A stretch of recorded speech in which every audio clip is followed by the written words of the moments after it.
सन 2018 का ये वो केस है जो अपराध को एक बहुत ही घिनौने स्तर पर ले गया। एक पुलिस ऑफिसर होने के नाते हम कई केसेस से रूबरू होते हैं, अपराधी पीड़ित दोनों से मिलते हैं, लेकिन ये केस हमारी पुलिस फाइल्स का एक ऐसा केस है जो बहुत ही संगीन और बहुत ही सेंसिटिव है। एक ऐसा अपराध जो हम में से किसी के साथ भी हो सकता है, किसी के भी शान जीवन में तूफान खड़ा कर सकता है, हंसते खेलते परिवारों को बर्बाद कर सकता है।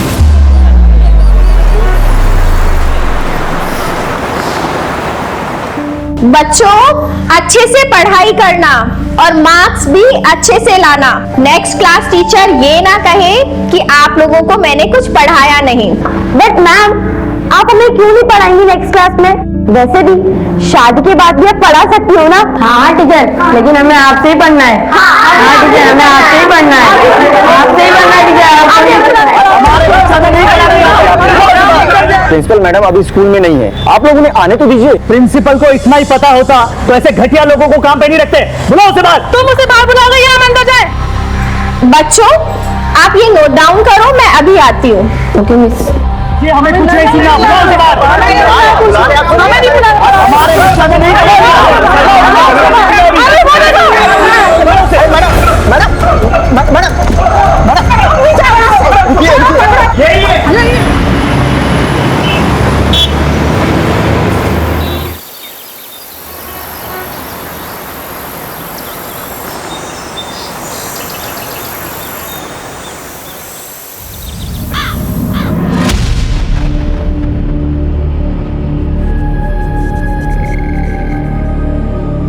पापा, मुझे आपसे कुछ बात करनी थी। बेटा Vineet, I am getting late for work. अरे, आपने तो खुद से नाश्ता भी नहीं किया अभी। नाश्ता नहीं करूंगा मैं, जूस पी लिया मैंने। चलो बेटा, कुछ तो खा लेते। बाद में बात करते हैं, ठीक है? बाय। मम्मी जी, साड़ी में मैं ठीक लग रही हूँ ना? अच्छी है ना ये साड़ी?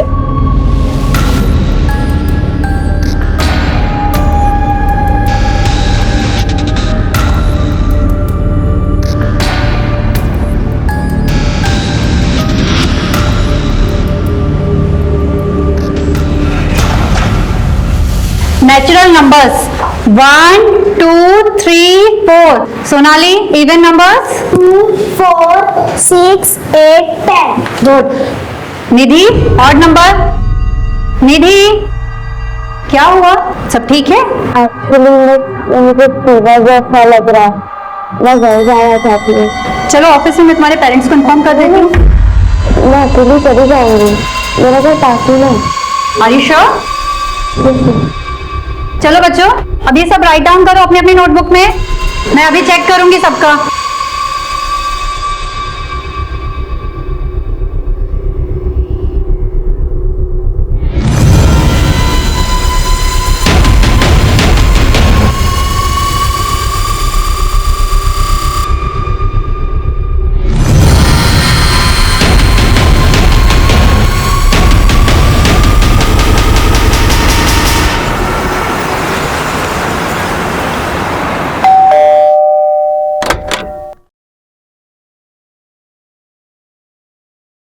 बोला जी मैडम जी।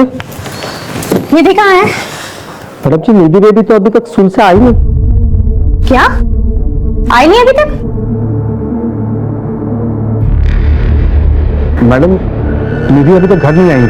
आप प्लीज बता सकती हैं कि कब निकली थी यहाँ से? निधि तो टाइम पर निकल गई थी यहाँ से। Thank you.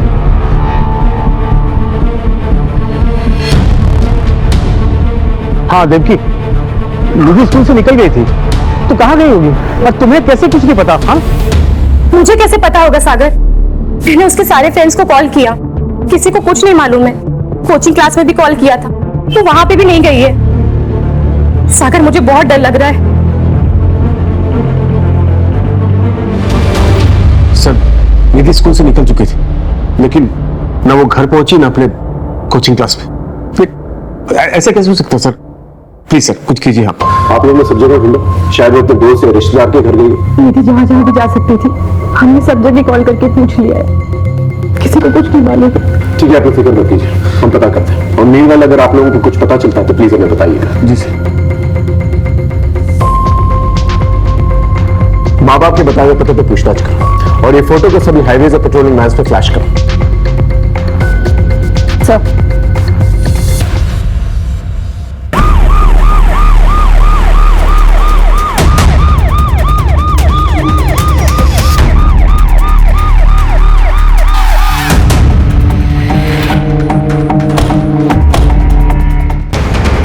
सर, ये तो वही लड़की है निधि, जिसकी मिसिंग कंप्लेंट कल रात को उसके पेरेंट्स ने दर्ज कराई थी। इस एरिया से इसका घर और स्कूल दोनों ही पास है। अगर ये स्कूल से वक्त पर निकली थी तो घर क्यों नहीं पहुंची? इतनी देर कर क्या रही? सर, लगता है इसे देर रात को यहाँ लाकर मारा गया होगा या डंप किया गया होगा। हो सकता है, लेकिन इतना तय है इसका मर्डर उसी एरिया में हुआ और पेरेंट्स को इन्फॉर्म करो। हाँ। हेलो। एक स्कूल जाने वाली लड़की की हत्या शहर के बीचों बीच कर दी गई थी।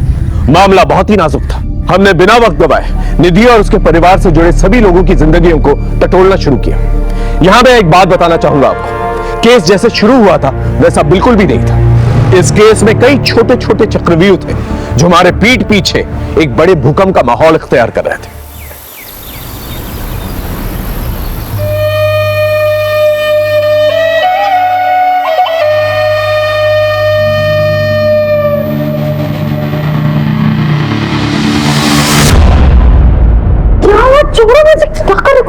देखने दो ना,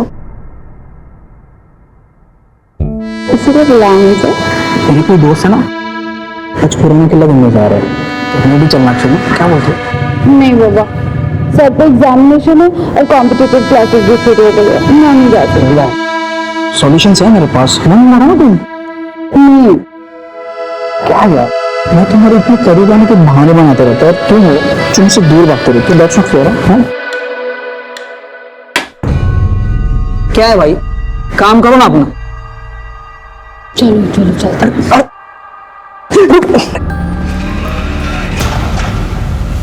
मनीषा, हमें सबसे पहले गवर्नमेंट से परमिशन लेनी होगी क्योंकि इस केस में आला दर्जे के गवर्नमेंट ऑफिसर्स इन्वॉल्व हैं। मैं सारी लीगल फॉर्मेलिटीज पूरी कर दूंगी सर। और एक बात का ध्यान रखें, अपने भरोसेमंद लोगों के अलावा किसी के साथ इंफॉर्मेशन शेयर नहीं करना। भरोसा रखिए सर।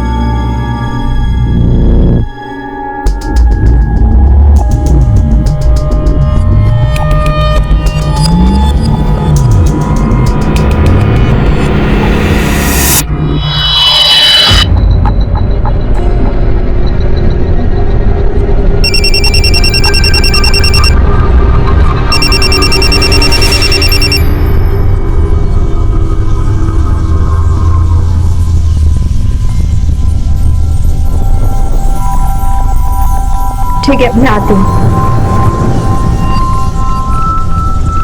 सुनो, आज का प्लान ड्रॉप करना होगा, इमरजेंसी है, मुझे अर्जेंटली निकलना होगा।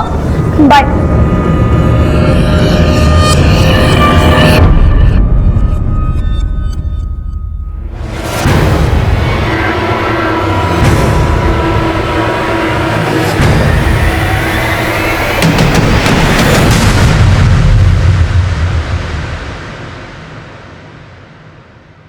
सर, ये मेरी छोटी बहन और उसके फ्रेंड्स हैं, इन्हें छोड़ दीजिए प्लीज। दिखने में तो सब शरीफ घर के लगते हैं, लेकिन रैश ड्राइविंग करते हुए पकड़े गए।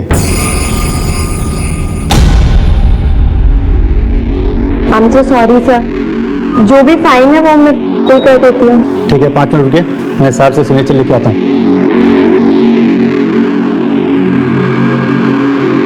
दीदी, आई एम सॉरी, मेरी वजह से आपको इतना। मैंने कुछ पूछा तुमसे?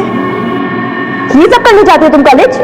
हाँ, और तुम 1000 बार मना किया है मैंने, मेरी बहन से दूर रहने को बोला है ना तुम्हें। ये तुम्हारी लास्ट वार्निंग है, समझे? ठीक है, आप लोग जा सकते हैं। थैंक यू, चलो।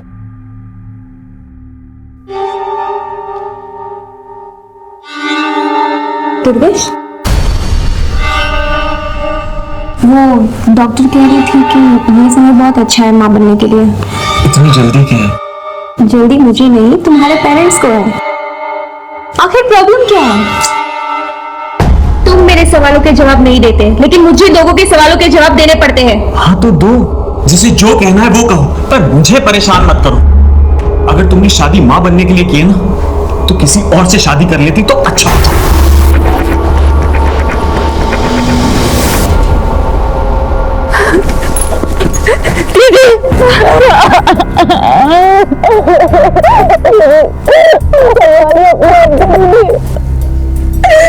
नहीं तारा, हमको छोड़ के चली गई। तुझे उसे वही रोक लेना चाहिए था, कम से कम उसकी जान तो बच जाती न था।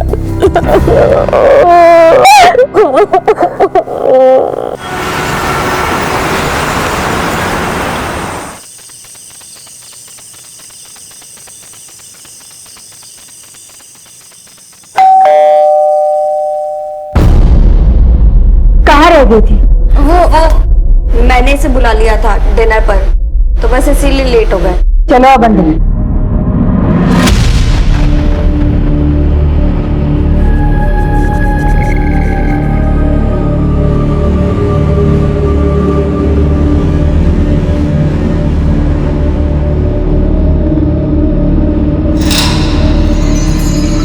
अशोक, ये आदमी इस घर में क्या कर रहा है? मेरी बात समझने की कोशिश कर। तुम्हारी शादी की बात करने आया हूँ।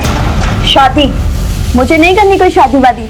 और आप कौन होते हो हमारे घर के मामले में बोलने वाले? आपको कोई हक नहीं है। क्यों हक नहीं है? बाप हूं मैं तुम्हारा। लोग तरह तरह की बातें कर रहे हैं कि तुम्हारी बेटी रात रात भर घर से बाहर रहती है, शादी नहीं कर रही है। अरे बेइज्जती होती है मेरी। आपने बाप वाला ऐसा कौन सा फर्ज निभा लिया जो बेइज्जती होती है आपकी? बस कीजिए प्लीज। दीदी चुप हो जाओ। पापा प्लीज जाने दीजिए। अब तू भी उसकी साइड ले रही है? तुझे बिना ये बिगाड़ के रखेगी अपनी तरह। सुन ली अपनी लाडली की बातें? ये सब तुम्हारे लाड प्यार का नतीजा है। देख लेना एक दिन नाक कटवाते रहेगी। पापा चलो आप यहाँ से। बस माँ, आपको उनकी हाँ में हाँ मिलाने की कोई जरूरत नहीं है। अरे मुझे नहीं करनी है शादी वादी यार, मैं खुद का ध्यान खुद रख सकती हूँ। आप प्लीज जाके उन्हें संभालिए।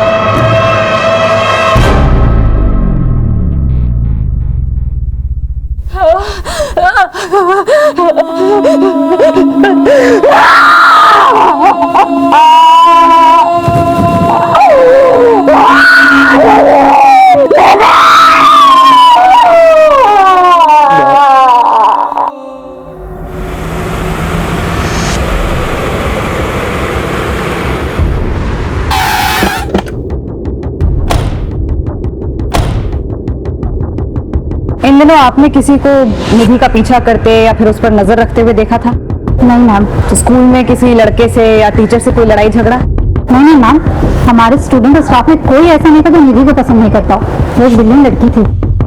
फिर निधि के बिहेवियर में कुछ अजीब नोटिस किया हो? हाँ मैम, कुछ दिनों से निधि का बर्ताव बदला हुआ लग रहा था। वो उदास रहने लगी थी और पिछले 10 दिनों में वो 2 दिन स्कूल भी नहीं आई थी। और अभी 2 दिन पहले अचानक उसके स्कूल में तबीयत बिगड़ गई थी और वो छुट्टी लेकर 11 बजे ही घर चली गई थी। मुझे ऐसा लग रहा है, मैं घर जाना चाहती हूँ। ओके। और हाँ, वो स्कूल के अलावा कोचिंग भी जाती थी। अब अगर वहाँ कुछ हुआ हो तो हम नहीं कह सकते। यस मैम, निधि पिछले 10 दिनों में 3 दिन कोचिंग क्लासेस नहीं आई है। मैंने उससे पूछा भी था तो उसने कहा कि उसकी तबीयत खराब है। मेरी तबीयत ठीक नहीं है, मैं कल नहीं आऊंगी।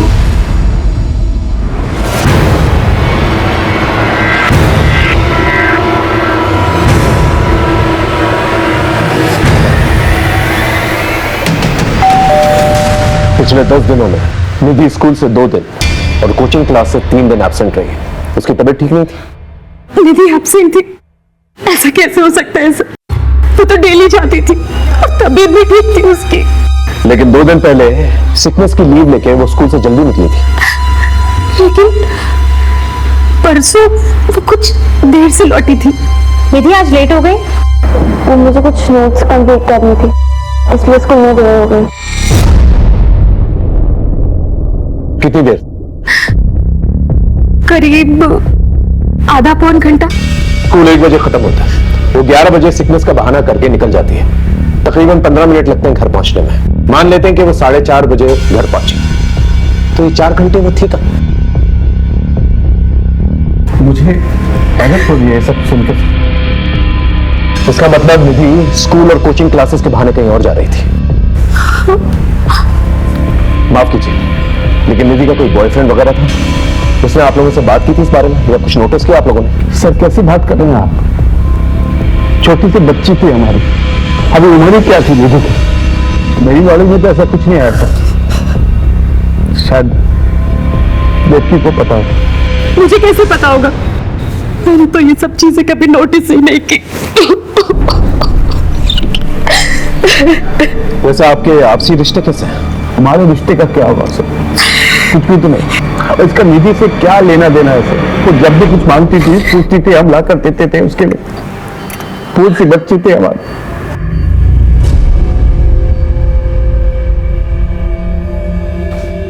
खैर, जरा सोच कर बताइए, आपका कोई दुश्मन जो निधि को मार सकता? नहीं सर, हमारे किसी से कोई दुश्मनी नहीं है। मैं तो अपने बिजनेस पर फोकस करता हूँ। पता नहीं तुम्हारी बच्ची को इसलिए बाहर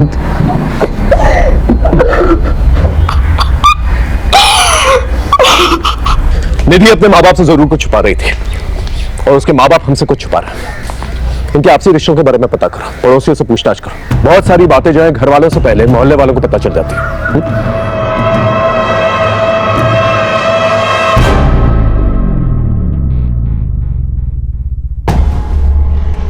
ये क्या बात हुई? आपका बेटा चित्रा से कह रहा है कि दूसरी शादी कर ले और आप चित्रा से बच्चे की उम्मीद लगाए बैठे हैं।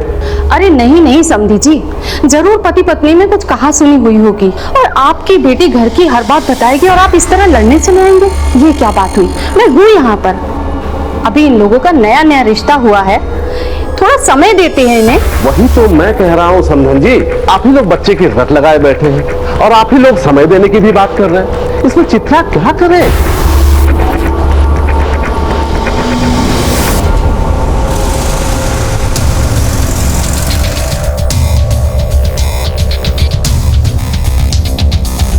निधि बड़ी प्यारी बच्ची थी। जो बच्ची अपना खाना दूसरे को खिला सकती है, अपना खिलौना दूसरे को दे सकती है, ऐसी बच्ची का दुश्मन कौन हो सकता है? हाँ, सागर को अपने पैसे का थोड़ा घमंड था, लेकिन निधि में ऐसी कोई बात नहीं थी। आपने कहा कि सागर को पैसों का घमंड था, क्या उसका कोई दुश्मन हो सकता है? तो दुश्मनी का तो मुझे पता नहीं, लेकिन इन मियाँ बीवी की आपस में बनती नहीं थी। और ये बात आपको कैसे पता चली? मेरे नौकर ने बताया। वो सागर का नौकर भोला का दोस्त है, आपस में एक दूसरे घर की कहानी बताते रहता है। मैडम, साहब और मेम साहब ऐसे ही है। ऐसा एक भी दिन नहीं गया होगा कि साहब और मेम साहब आपस में झगड़े नहीं हो। किन बातों पे झगड़ा होता था? देखिए, तुमने आज जो तमाशा किया ना, वो गलत है। अच्छा, मैं तमाशा कर रही हूँ? मैं जो कर रही हूँ वो गलत है और जो तुम कर रहे हो वो सब सही है। क्यों जिम में बिजी रहते हो? यही बोलते हो ना तुम? बीवी और बच्ची से बात करने का टाइम नहीं है तुम्हारे पास, क्योंकि तुम निहारिका के साथ बिजी रहते हो। यही सब करना था तो मेरे साथ शादी क्यों की? तुम्हारा ये जो पागलपन है ना, तुम अपने पास ही रखो। तुमसे बात करना बेकार है। चल।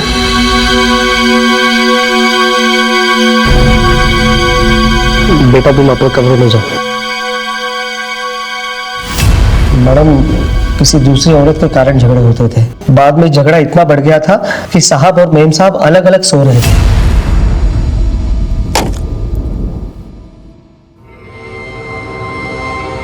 इन झगड़ों का बुरा असर निधि पर पड़ रहा था, वो उदास रहने लगी थी।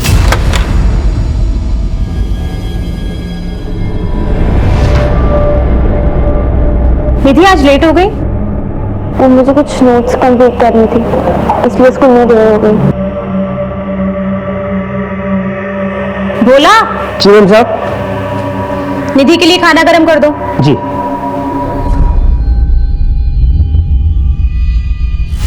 इस माहौल से बचने के लिए मेम साहब ने निधि के मासी के पास उसको छोड़ दिया। कितने दिन पहले की बात है? यही कुछ 1 महीने पहले की बात है मैडम। कहाँ रहते निधि की मौसी? संता नगर।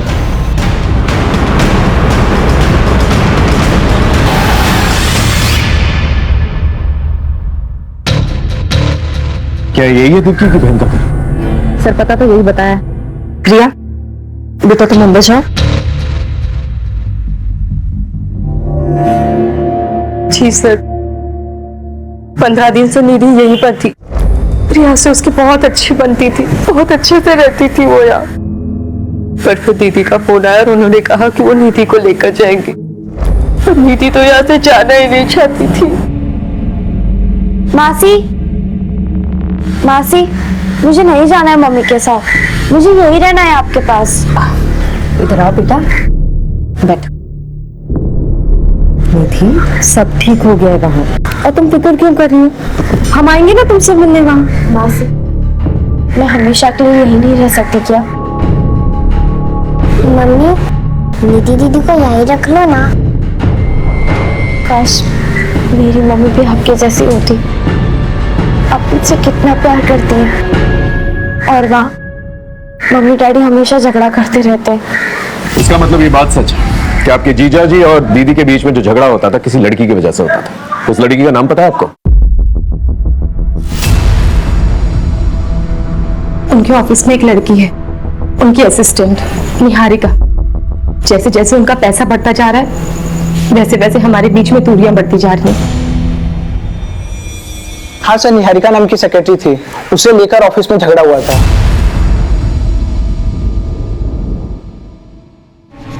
तू ही है वो नाटी जो मेरे बसे बसाए घर में जहर फूंक रही है। मैम, आप ये क्या कह रही हैं? बताओ मैं क्या कर रही हूँ, बताओ तुझे मैं क्या कर रही हूँ। मुझसे बात करते कि क्या तमाशा लग रखा है तुमने? क्या पता, ये ऑफिस है ये। इसीलिए बिजी रहते हो ना तुम, इसीलिए घर देरी से आते हो, थक जाते हो तुम। आज तुम्हें ये फैसला लेना होगा, या तो तुम्हारी जिंदगी में चुड़ैल रहेगी या मैं और निधि। और इस सवाल का जवाब सोच कर घर लौटना, समझे तुम?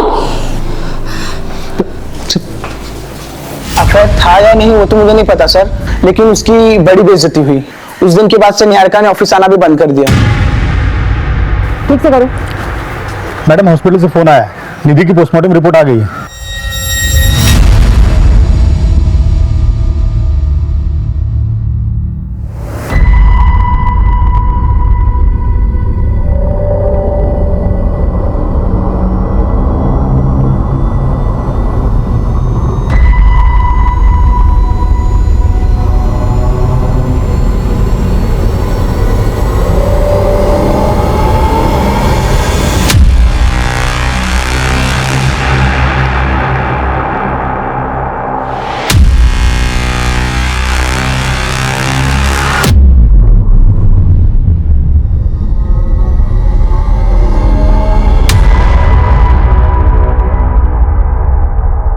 सर, जिस लड़की का सागर के ऑफिस में अफेयर था और देविका का झगड़ा हुआ था, उसने नौकरी छोड़ दिया है। हम उसका नया एड्रेस ट्रेस कर रहे हैं सर।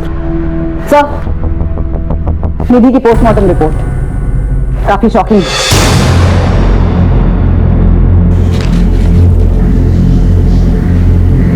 तो बहुत ही शौक है।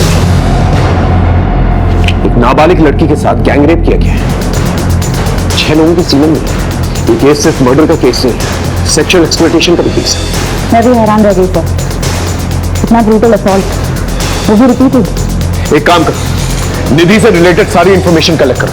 जब तक हमें पूरी इंफॉर्मेशन नहीं मिल जाती, हमें नहीं पता चल पाएगा कि निधि की लाइफ में क्या चल रहा था। छोटी से छोटी इंफॉर्मेशन कलेक्ट करो। एक बेगुनाह बच्ची के साथ इतना बड़ा दुष्कर्म करने वाले को बख्शा नहीं जाएगा। अपनी पूरी पुलिस टीम को अलर्ट करो, इस केस से रिलेटेड सभी लोगों से दोबारा पूछताछ करो।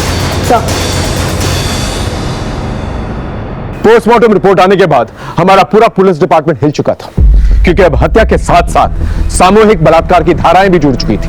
अपराध की बर्बरता को देखते हुए एक ही सवाल मन में बार बार उठ रहा था कि निधि कितने दर्द से गुजरी होगी। ऊपर से भी हम पर प्रेशर था और कई सामाजिक संस्थाओं ने इस गंभीर मुद्दे पर अपनी चिंता व्यक्त की थी।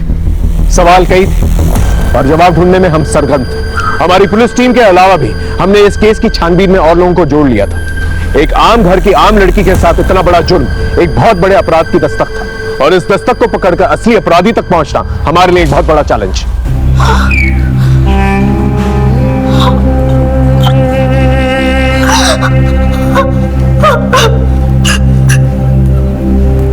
मेरी फूल जैसी बच्चे के साथ कौन ऐसा कर सकता है सर? इसी सवाल का तो जवाब नहीं है आप लोगों के पास। तो स्कूल के बाद कहां जाती थी ये नहीं मालूम आप लोगों को। कोचिंग क्लासेस के बाद कहां जाती थी ये तक नहीं मालूम आप लोगों को।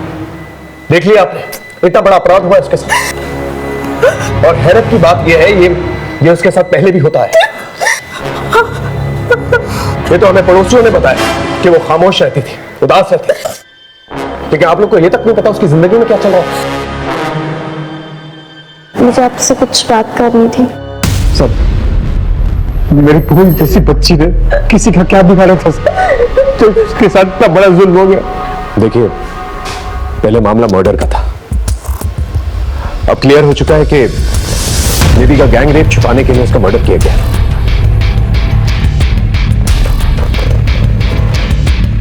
मैं आप लोगों से एक वादा जरूर करता हूं कि मुजरिम को हम जल्द से जल्द पकड़ के लेकर आएंगे।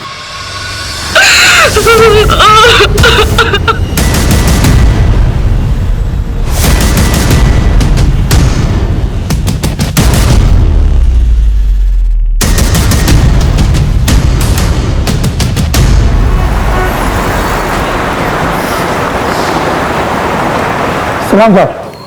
सलाम। गुड्डू, छोटी मोटी खबरें तो बहुत देता है, लेकिन अब की बार एक बहुत बड़े मिशन पर जाना है। जिसके बारे में इंफॉर्मेशन निकालनी है ना, वो गवर्नमेंट का एक बहुत बड़ा आदमी है, उसके ऑफिस से इंफॉर्मेशन निकालनी है। हो पाएगा तुझसे? हाँ, मनिंदर का नाम तो पता साहब, काम हो जाएगा। निधि के घर में निधि से भोला सबसे करीब था, और निधि के गायब होने की खबर भी सबसे पहले भोला ने ही दी थी देवकी को। निधि के माँ बाप एक दूसरे से झगड़ा किया करते थे, शायद इसी का फायदा भोला ने उठाया। हाँ सर, हमारी तहकीकात में और कोई सस्पेक्ट सामने भी नहीं आया है। इस भोला के बारे में पता करो, ये नौकरों से काफी गॉसिप किया करता था, शायद किसी नौकर ने इसके बारे में गॉसिप किया। Yes sir. माँ, पापा से कह दीजिए मुझे शादी नहीं करनी है। तो क्या पूरी जिंदगी शादी नहीं करेगी? हाँ, नहीं करूंगी। क्या बोल रही है तू? पागल हो गई? कुछ भी बोले जा रही है। देख, अगर कोई पसंद है तो बता दे, हम बात करते हैं।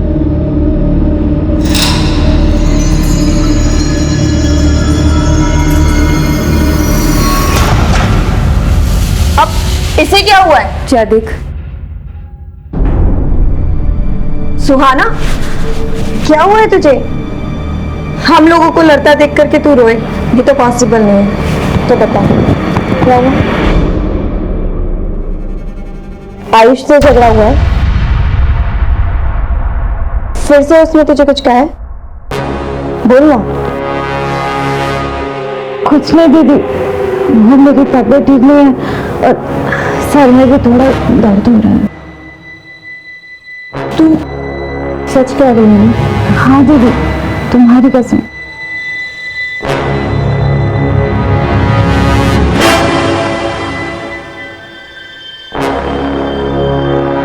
हेलो मैडम, अभी एक बात निकल के सामने आई है कि भोला का दूसरे नौकरों से झगड़ा हुआ था। मैडम, पहले भोला और मैं दोस्तों के साथ टूटता बैठता था, अब वो नहीं आते जाते। क्यों? बोल ना क्यों? तो क्या है, एक दिन मजाक मजाक में हमारा झगड़ा हो गया।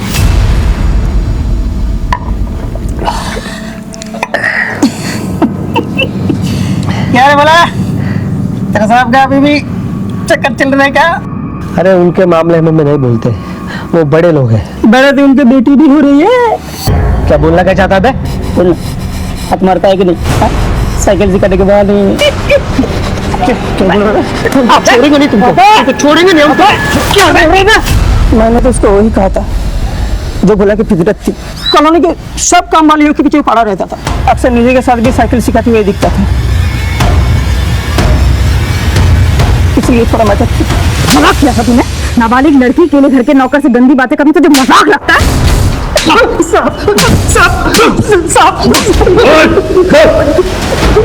हमने कुछ नहीं किया साहब, निधि तो हमारे बहन जैसे साहब, वो लोग झूठ बोल रहे साहब। निधि के साथ जो हुआ वो हमने नहीं किया साहब। अगर ऐसे होता तो मेम साहब को सब कुछ बता देते साहब। बता देती, इसलिए तूने उसे हमेशा के लिए खामोश कर दिया? नहीं साहब, हमने कुछ नहीं किया साहब, हमने कुछ नहीं किया। मोहल्ले की काम वालियों के पीछे क्यों पड़ा रहता था? साहब, हम किसी के पीछे नहीं पड़ते साहब, हम तो उनकी मदद कर रहे थे साहब, उनको काम काज दिलाने में साहब। मदद कर रहा था? इसका ब्लड सैंपल, और जब तक डीएनए रिपोर्ट नहीं आ जाती उसे यही रखता।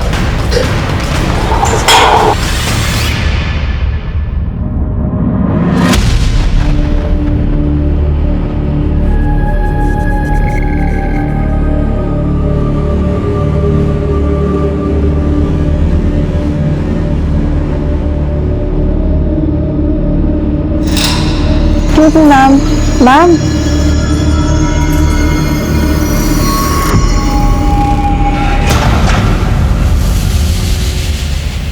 The number you are trying to call is currently switched off. Please try again later. उसका फोन बंद आ रहा है। पता नहीं कहाँ गई होगी, अब तक तो उसे आ जाना चाहिए था। आप टेंशन मत लो, मैं देखती हूँ। दीदी, कॉलेज से तो हम लोग साथ ही निकले थे और वहाँ रास्ते में दुकान पड़ती है कपड़ों की, तो उसे कुछ लेना था, वो वहीं रुक गई। कौन सी दुकान? हाँ ये मैम तो आई थी, इनका तो झगड़ा हुआ था। झगड़ा किससे? सुहाना, क्या हुआ है? उस दिन के बाद तो मुझे मिली नहीं। एंड आई एम सॉरी, उस दिन मैंने थोड़ी ज्यादा पी ली थी। मैंने कहा ना, मेरा पीछा करना छोड़ दो। ये सब दीदी बोल रही है ना? तुमसे क्या मतलब? किसी ने कुछ भी बोला हो? देखो सुहाना, तुम ऐसे नहीं जा सकते। हाथ छोड़ो मेरा। नहीं, मेरी बात सुनो। मैंने कहा हाथ छोड़ो मेरा।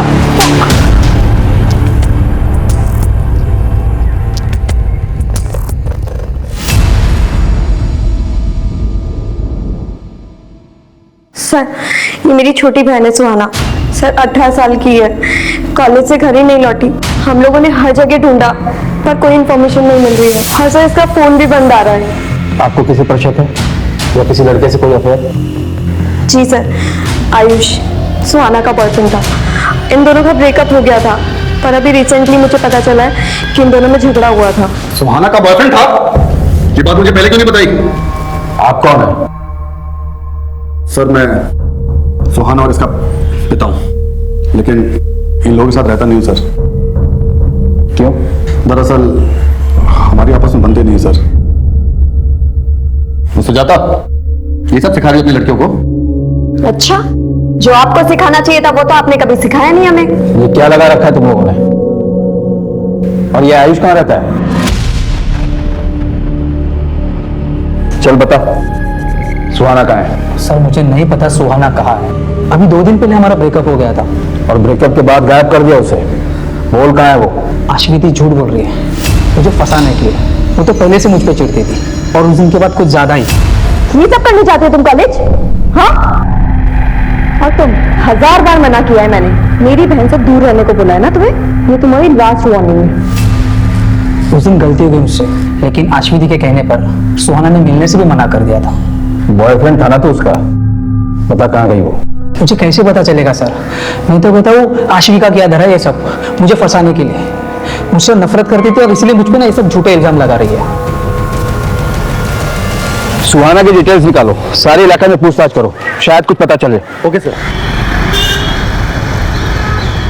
रमन आपसे सबसे मिलना था। अवस्थी साहब ऐसे नहीं मिलती किसी से, उनसे मिलने के लिए अपॉइंटमेंट लेनी पड़ती है। कैसे मिलेगी अपॉइंटमेंट? 1 मिनट।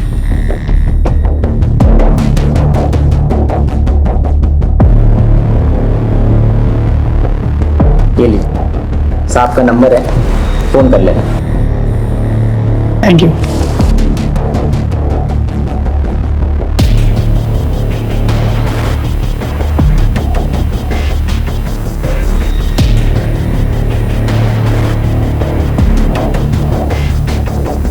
हेलो,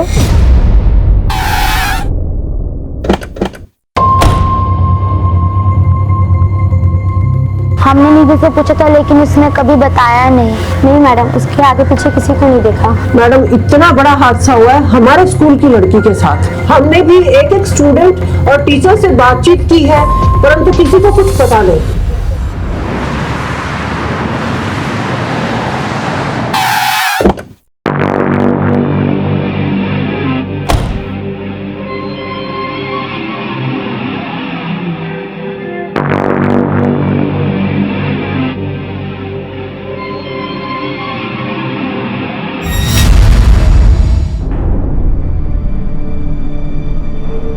दुर्गेश, मुझे तुमसे बात करनी है। क्या बात करनी है? मुझसे गलती हो गई कि मैंने माँ पापा को बता दिया। आई एम सॉरी, मेरे पास और कोई रास्ता नहीं था, लेकिन मैं अभी ये जानना चाहती हूँ किस बात की सजा दे रहे हो तुम मुझे? आखिर क्या कमी है मुझ में? क्या गलती हो गई है मुझसे? गलती तुमसे नहीं,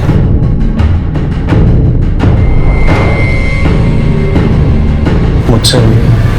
कैसी गलती? खबर क्या है वो बता। तो 1 साल पुरानी बात है ना, निधि की स्कूल में एक टीचर थी, नीता, उसके नाम था बवाल।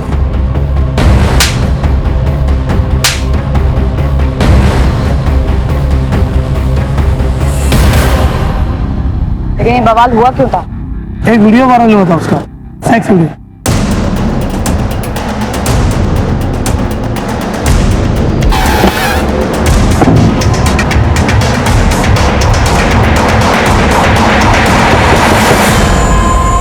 मीता कहाँ है?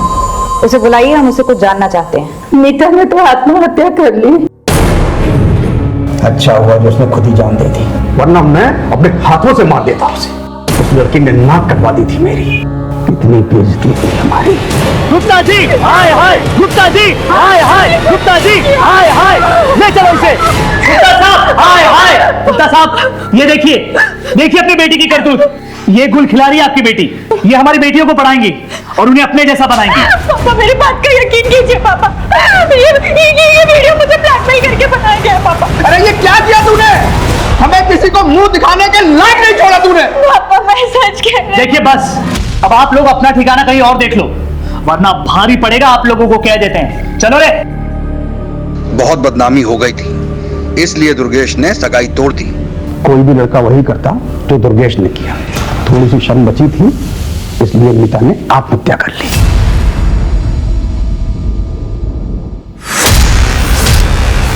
आपने कभी इस बात पर ध्यान नहीं दिया कि हो सकता है मीता सही कह रही थी? सही या गलत से क्या फायदा मैडम? मेरी इज्जत तो चली गई ना मैडम। अब वापस उन बातों को कुरेद करके हमें क्या मिलेगा?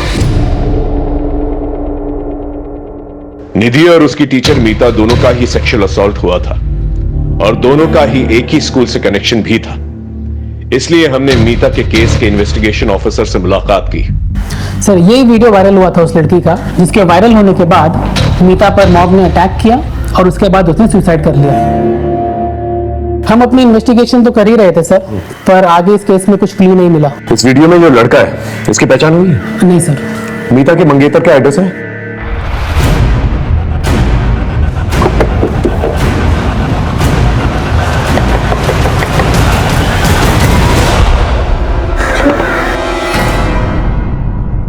क्या हम दुर्गेश से मिल सकते हैं?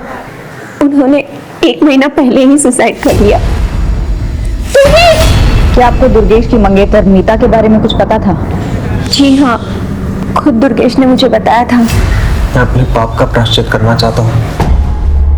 मेरी अंतरात्मा मुझे जीने नहीं दे रही। क्या बात है? हमें जो कुछ भी मीता के बारे में पता है वो सच नहीं है। मीता का वीडियो धोखे से बनाया गया था। उसी वीडियो से उसे ब्लैकमेल करके बार बार गलत काम करवाए जा रहे थे। ये बात कही थी उसने मुझसे, लेकिन मैंने उस पर यकीन नहीं किया और उससे शादी तोड़ दी। हो सकता है वो झूठ बोल रही हो। नहीं, झूठ नहीं बोल रही थी वो। उसका एमएमएस है इंटरनेट पर। मीता ने अपनी जान देकर सच्चाई का सबूत दिया। उसी रात उन्होंने सुसाइड कर लिया। उसके अलावा मैं कुछ नहीं जानती। ये मामला केवल निधि का नहीं है, बल्कि मीता के साथ भी इस किस्म का अपराध हो चुका है। मुझे लगता है भोली भाली लड़कियों को ब्लैकमेल करके उनको सेक्सुअली असॉल्ट करने का एक रैकेट चल रहा है, और मुझे तो शक है कि निधि और मीता को एक ही इंसान ने टारगेट किया है। बड़ी अजीब बात है सर, इनमें से किसी एक ने भी कानून का दरवाजा नहीं खटखटाया। शायद इन्हें इतना डराया धमकाया गया होगा कि वो अपनी जुबान ही नहीं खुल पा रहे। एक काम करो, अपने नेटवर्क को एक्टिवेट करो और सारे थानों से जो है रिकॉर्ड मंगवाओ और अपनी खबरों से ही पता करो कि इस शहर में इस किस्म के केसेस और भी हुए क्या। ओके, सर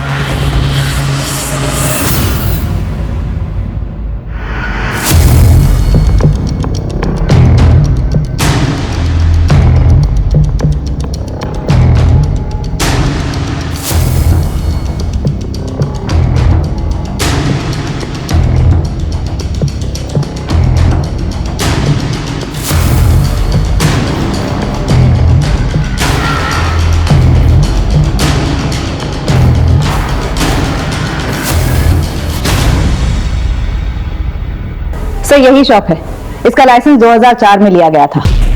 ये शॉप किस एरिया में? कपड़ा बाजार, सेंट्रल दिल्ली। ये तो काफी भीड़ भाड़ वाला एरिया है, हजारों लोग आते जाते हैं वहां पर। हमें काफी सावधानी से इस जगह पर काम करना होगा। मैडम, ये गारमेंट शॉप के रजिस्ट्रेशन पेपर्स, सारे डॉक्यूमेंट सही है। ये तो मालिकाना हक किसी मालती शर्मा के नाम पे है, लेकिन पूरी देखरेख रमन अवस्थी करता है, जो कि एक सरकारी कर्मचारी है।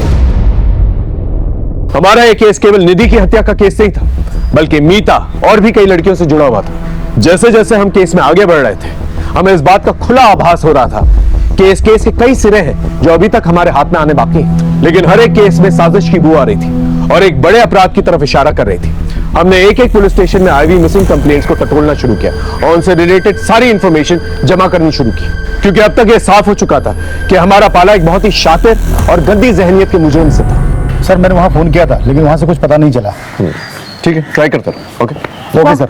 हाँ, पिछले 6 महीने में 6 लड़कियों की मिसिंग कंप्लेंट दर्ज की गई है, लेकिन बाद में फिर सभी ने वापस ले ली।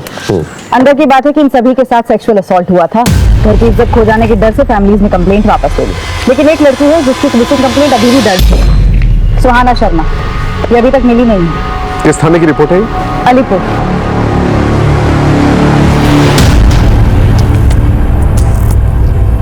सुहाना शर्मा नाम है। लास्ट टाइम इसे एक गारमेंट शॉप के बाहर देखा गया था। वहां पर इसकी अपने बॉयफ्रेंड से लड़ाई भी हुई थी।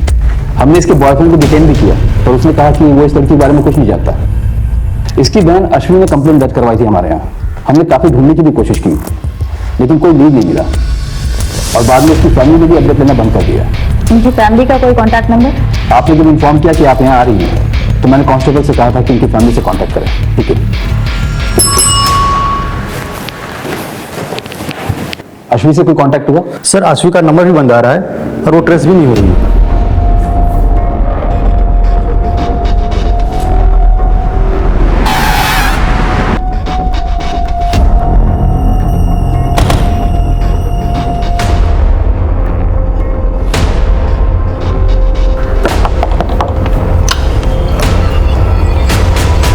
क्या हम अश्वी से मिल सकते हैं? वो तो नहीं है। नहीं है मतलब? कहाँ गई? किसी काम से बाहर गई है। सुहाना की कोई खबर मिली? उसी केस के बारे में हमने उनसे बात कर ली है। आप आइए ना, अंदर बैठिए, मैं अपने पति को बुलाती हूँ, आप उनसे बात कीजिए। जी कहिए, मैं आपकी क्या मदद कर सकता हूँ? सुहाना में इसी केस के बारे में अश्वी से बात करें। वो सर मेरी बीवी ने बताया ना आपको, बाहर गई है किसी काम से। उनका फोन बंद आ रहा है। लगता है कुछ बैटरी का प्रॉब्लम हो। आप मुझे बताइए ना क्या बात है सर? सुहाना मिसिंग केस के बारे में आप लोगों ने कई दिनों से कोई अपडेट नहीं लिया, पूछ सकता हूँ क्या? कितना अपडेट लेते सर? पुलिस अगर अपना काम कर रही होती तो वो कब का मिल गई होती। इसलिए नाउम्मीद होकर हमने फॉलोअप करना बंद कर दिया। अभी कोई खबर है आपके पास उसकी? देखिए, हमें शक है कि सुहाना किसी सेक्स रैकेट में उलझी भी हो सकती है, क्योंकि उसी एज ग्रुप की कई लड़कियों की शिकायतें आई हैं हमारे पास। तो सर प्लीज उसे जल्दी ढूंढिए प्लीज। हम पूरी कोशिश करेंगे। फिलहाल अगर आपकी अश्वी से बात हो तो उन्हें थाने भेजिएगा, शायद कोई इंफॉर्मेशन मिल जाए हमें। जी सर।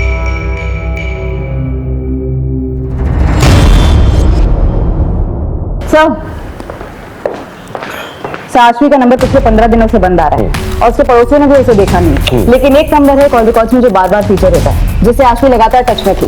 अश्वी और चारू के कार्ड से एक ही होटल के बिल भी भरे गए हैं। मैंने चारू को बुला लिया है पूछताछ के लिए। हम दोनों दोस्त हैं सर। दोस्त? कॉल रिकॉर्ड में दोस्ती साफ नजर आ रही है तुम्हारी। क्या चल रहा था तुम्हारे आशवी के बीच में? कहाँ है आशवी और सुहाना? मैं नहीं जानती सर, मैं तो अश्वी को खुद ढूंढ रही हूँ। तुम क्यों ढूंढ रही आशवी को? हाँ देखो, जो कुछ भी सच है ना बता दो, बोलो। सर मैं आपसे झूठ नहीं बोलूंगी, वो मैं और अश्वी रिलेशनशिप में है सर। हम दोनों लेस्बियन हैं सर। अश्वी क्या हुआ? मुझे अर्जेंटली निकलना होगा अभी। आई कॉल यू ना। बाय। ध्यान से जाना। सर हम बाहर कहीं नहीं मिल सकते थे, इसलिए हम चुपचाप होटल में मिलने लगे, और अश्वी की फैमिली का उस पर प्रेशर था। वो उसकी शादी कराना चाहते थे और वो शादी नहीं करना चाहती थी।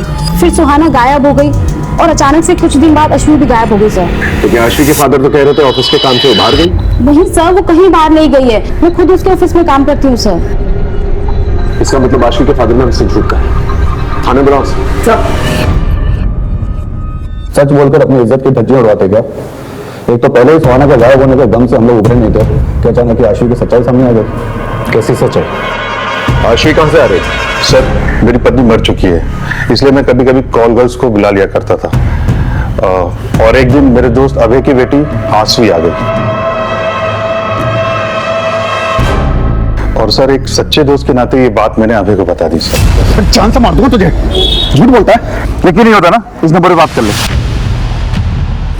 सर इस बात को लेकर के मेरा और आशवी का झगड़ा भी हुआ था। ऐसा घिनौना काम करने से पहले मर क्यों नहीं गई तू? सर उस दिन के बाद से वो घर नहीं बैठी और आती भी कुछ नहीं सर।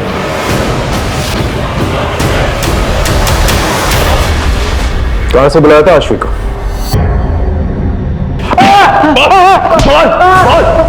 सच बोल।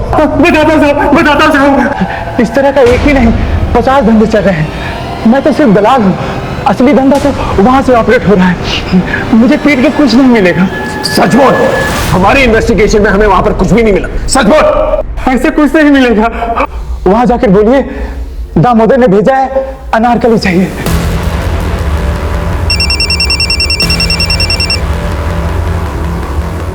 हेलो, ठीक है सर, निहारिका का पता चल गया है।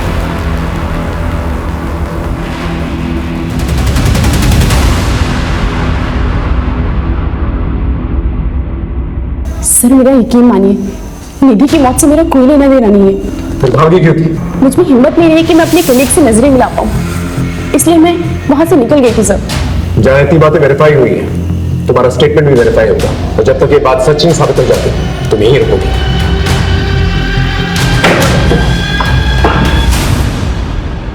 सर साइबर सेल की मदद से हमने मीता के वीडियो के सोर्स को रिवर्स में ट्रैक किया। जो वेबसाइट सामने आई है उसका सर्वर फॉरेन में है। इसी वेबसाइट पर और भी लड़कियों की वीडियोस अपलोड हैं जिसकी इन्वेस्टिगेशन हमने की। आशी और निधि के वीडियोस भी इन वीडियोस में शामिल हैं। इसका मतलब पहले इन लोगों के वीडियोस बना के इन्हें ब्लैकमेल किया जाता है, और फिर बाद में प्रोस्टिट्यूशन में ढकेल दिया जाता है, और फिर और पैसे कमाने के लिए इन्हें फॉरेन साइट्स पे बेच दिया जाता है। इन दरिंदों को रंगे हाथों पकड़ना पड़ेगा। 6 महीने पहले मीता को टारगेट करते हैं ये लोग, और 1 महीने पहले आशु और सुहाना को, और 10 दिन पहले निधि। और ये सब कुछ इस शॉप से कनेक्टेड है। सीधे रेड मारते हैं सर। पॉसिबल है कि सुहाना अभी भी उनके पास हो। नहीं, इसलिए नहीं मार सकते, क्योंकि अगर इन लोगों को जरा सी भी भनक लग गई तो सुहाना और पता नहीं कितनी और लड़कियां जिनकी जान को खतरा हो सकता है। इन दरिंदों को पकड़ने के लिए इन्हीं की तरह शातिर होना पड़ेगा। अब हमारे हाथ में कुछ अहम सुराग लग चुके थे।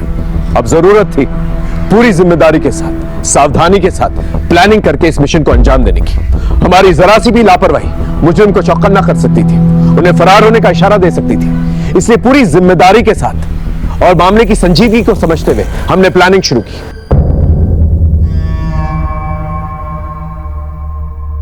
माल चाहिए, दामोदर ने भेजा है। अनारकली चाहिए,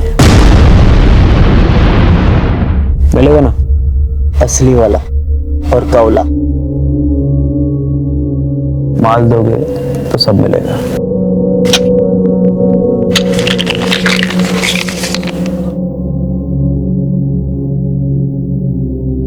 आओ मेरे साथ।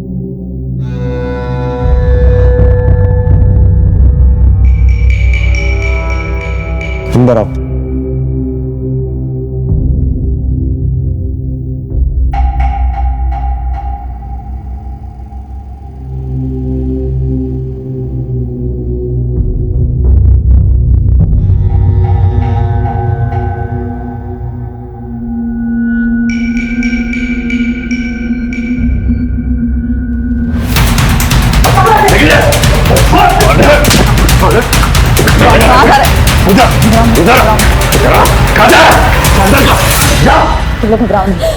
इन बच्चियों को एनजीओ लेके जाओ। चल चल जाओ। घबराओ।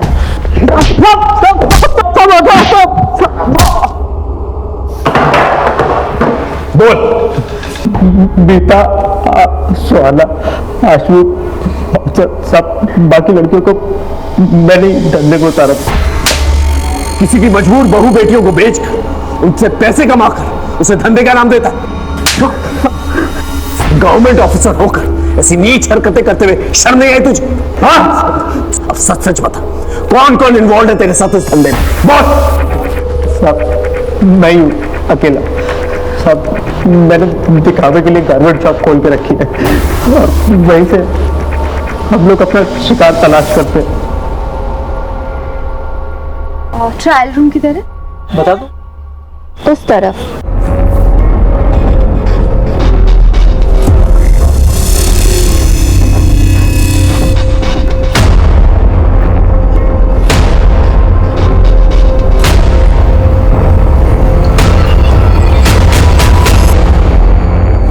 एक बार वीडियो बन जाता था तो फिर लड़कियों को ब्लैकमेल करना कोई मुश्किल काम नहीं होता था साहब। हम जानबूझ के सीधी सादी लड़कियों को और कम उम्र की लड़कियों को अपना शिकार बनाते थे। ताकि वो आसानी से हमारे चंगुल में फंस सके।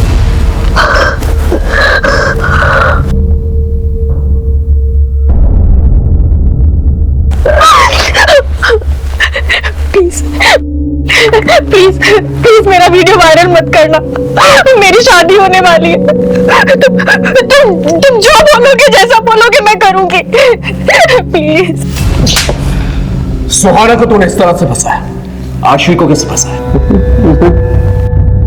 सुहाना के कस्टमर पे ज्यादा टाइम ले लिया था, तो उसे ढूंढते ढूंढते आशवी दुकान पर आ गई थी। मेरी बहन है सुहाना, ये आपकी दुकान पर कपड़े खरीदने आई थी। ये आई थी यहाँ पर। आशवी बहुत खूबसूरत थी साहब, और उसके हमें ज्यादा पैसे मिलते, इसलिए उस दिन हमने सुहाना को वहां से जाने नहीं दिए, और सुहाना के जरिए हमने आशवी को अपना शिकार बनाया।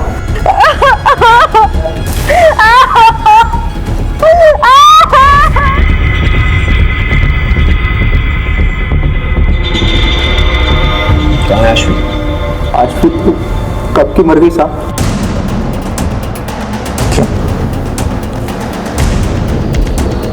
तूने उसका मर्डर किया? नहीं साहब, मैंने उसे नहीं मारा, उसे तो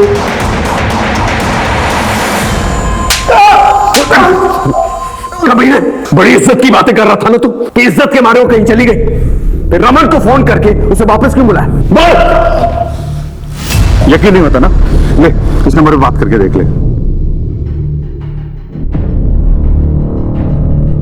तो ये है तेरी जॉब? पापा, आप मेरी बात समझने की कोशिश तो करो। ये सब मैं मजबूरी में कर रही हूँ, ये सब मैं सुहाना की जिंदगी बचाने के लिए कर रही हूँ। ये देखिए, ये देखिए।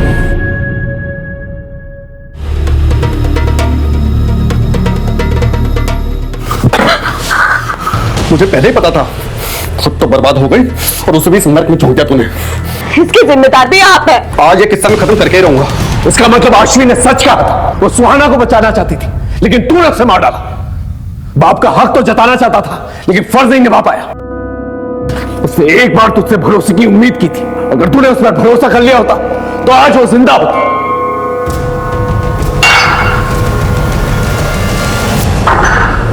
आशवी और सुहाना का केस तो सॉल्व हो गया, अब निधि के दोषी से मिलता है।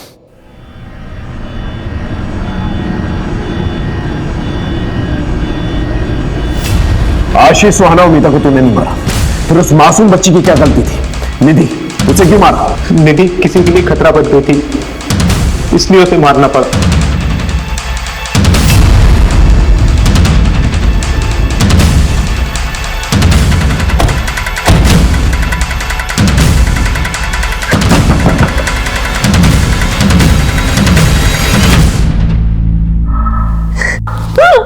मुंह खोलेगी कि नहीं?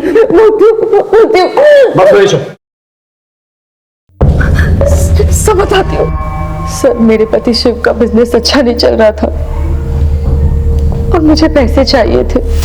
मैं धंधे में आ तो गई थी, पर मुझे और पैसे कमाने थे, अपना घर खरीदना था। इसलिए एक दिन तारा देख, एक फॉरेन की पार्टी है मेरे पास, 1 लाख रुपए मिलेगा। 1 लाख? लेकिन उन्हें बच्ची चाहिए, कम उम्र की, कुछ कर सकती है क्या? ऐसी लड़की मैं कहां से लाऊंगी?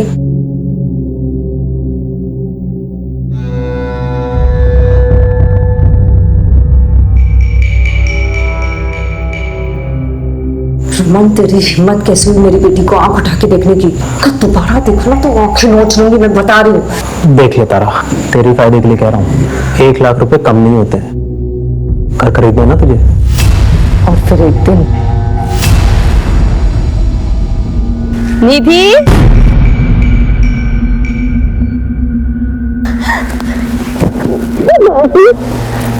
चले?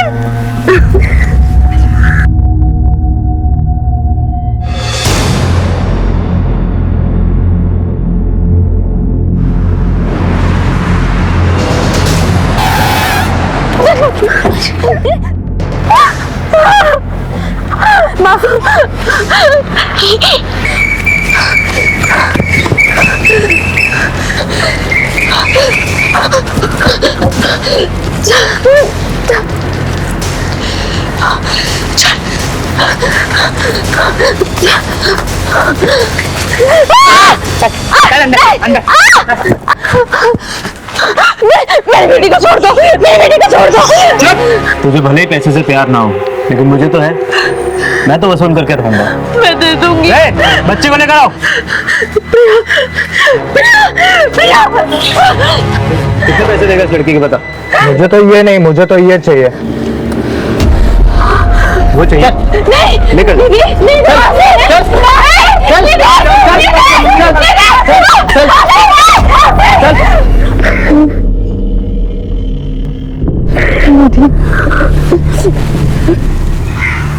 दिया जो कुछ भी हुआ तो किसी को मत बताना, वरना वो लोग प्रिया को मार देंगे।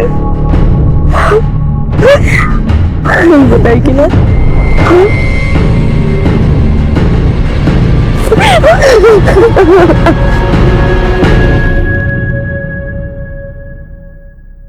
कुछ दिन तो निधि चुप रही, लेकिन एक दिन बोल पड़ी। तारा मासी, मैं थक गई, मुझे कुछ अच्छा नहीं लगता। मम्मी पापा मेरी बात नहीं सुनते। मैं प्रेमा को सब कुछ बता दूंगी, वो हमारी मदद करेगा, मुझे भरोसा है। निधि बच्ची थी, कभी भी किसी के सामने भी मुंह खोल सकती थी। निधि अगर कुछ दिन और सहन कर लेती तो उसे आदत पड़ जाती। मासी थी तू उसकी, मासी मां जैसी होती है। और तूने क्या किया? औरत के नाम पे कलंक है तू। तुझे तो एक ऐसी ऐतिहासिक सजा मिलनी चाहिए ना कि तुझ जैसे अपराध करने वालों की रूहें थर्रा जाए।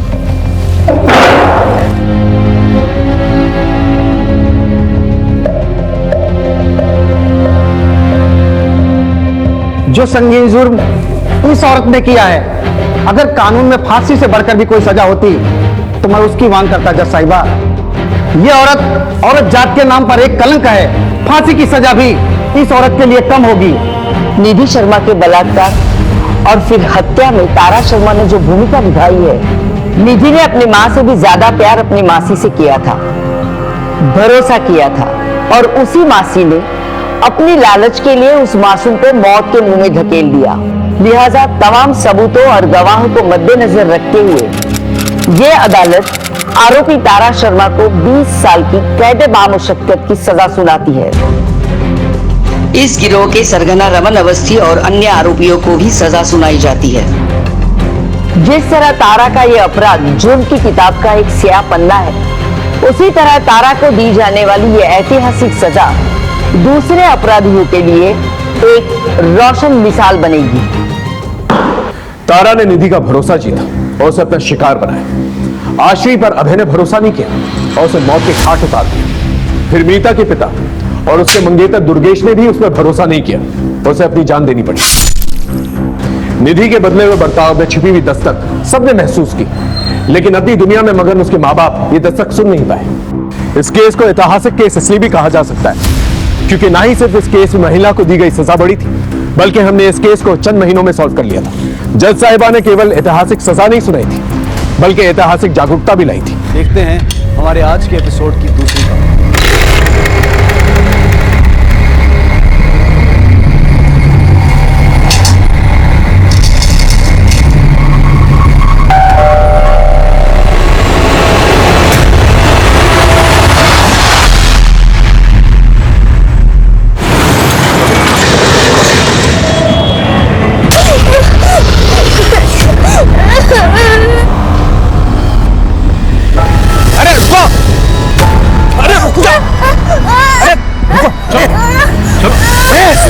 क्या किया बच्चे के साथ? कुछ नहीं तो खून कैसा? अरे आप मेरी बात नहीं हो रही है। अरे आप गलत समझ रहे।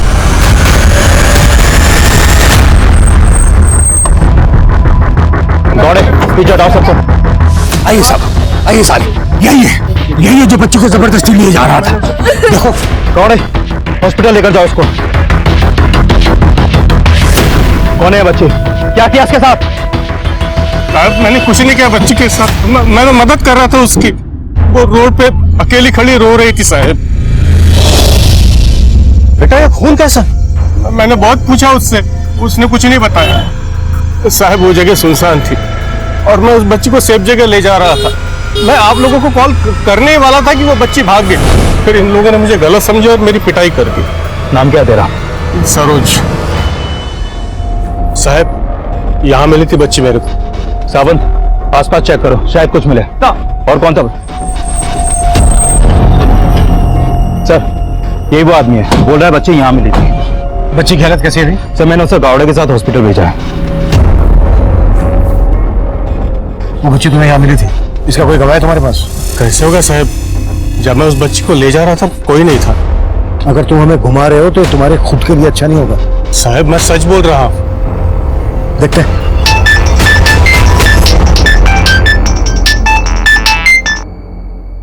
हेलो सर, बच्ची के बॉडी पे किसी भी तरह का एक्सटर्नल इंजरी नहीं है, बस उसके कपड़े पे खून लगा था।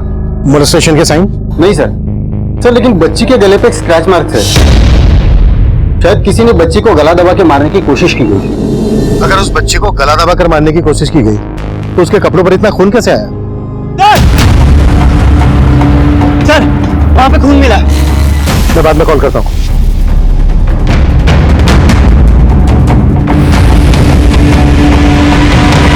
ये खून के निशान इस तरफ जा रहे हैं, जैसे किसी को घसीट कर ले जाया गया। कम।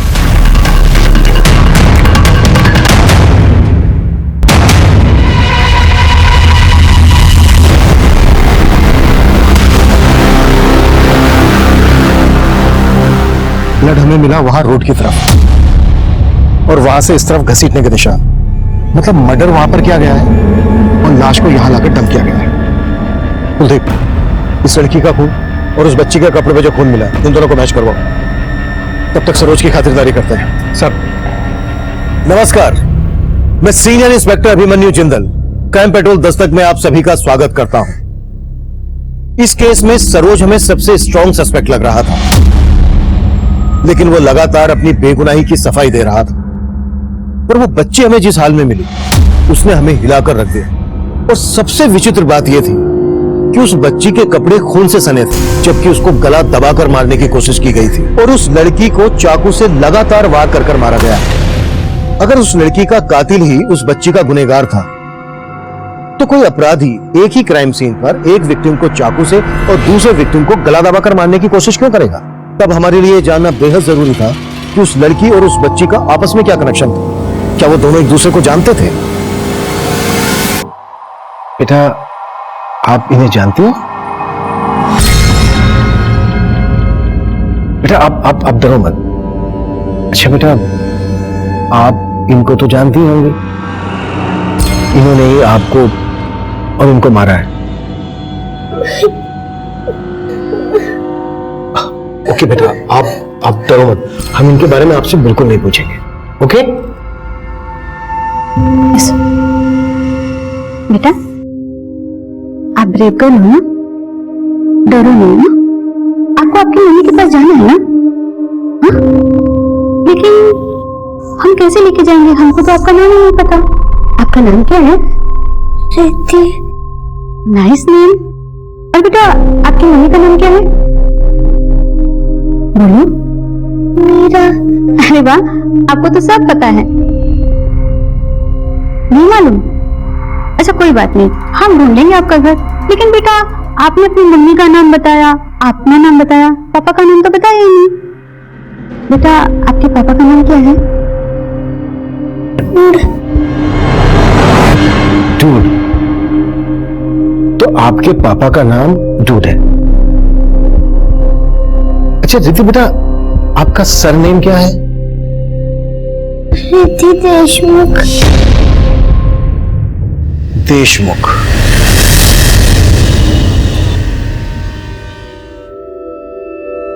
लेडीज एंड जेंटलमैन, हम नीम मुक्ता पांडे अपनी प्यारी सी मदर इन लॉ और फादर इन लॉ के सामने हमारी लेटेस्ट डिजाइन्स पेश करने जा रहे हैं। और आप म्यूजिक।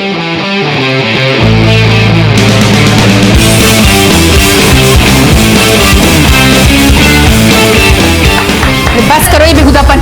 और आप लोग इतने बड़े हो कि क्या ये सब तमाशा कर रहे हैं? कमला, इसमें क्या बेहुदापन है? अरे अपनी बहू की प्रतिभा देखो, हमारे तुम्हारे लोगों की उम्र के लिए भी कितने सुंदर कपड़े डिजाइन किए इसने। बस आप तो उसे सर पे मत ही चढ़ाइए। और ये एक बेटी की माँ होकर ये सब कुछ।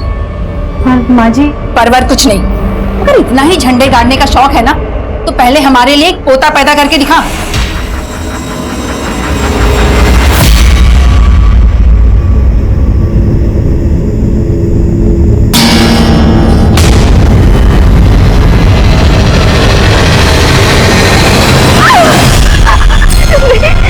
मुझे माफ कर दो, मुझे माफ कर दो, मैंने क्या बिगाड़ा? मुझे माफ कर दो। What the hell? Kavya, are you alright? अरे कोई फर्स्ट एड को बुलाओ। Art department. राहुल, मैंने सिर्फ चाकू मारने का एक्शन लेने को कहा था। एक्चुअल में टच क्यों किया? डब्बी की जगह असली चाकू होता तो। अरे हो गया यार, जानबूझ के नहीं किया। अब दे सॉरी।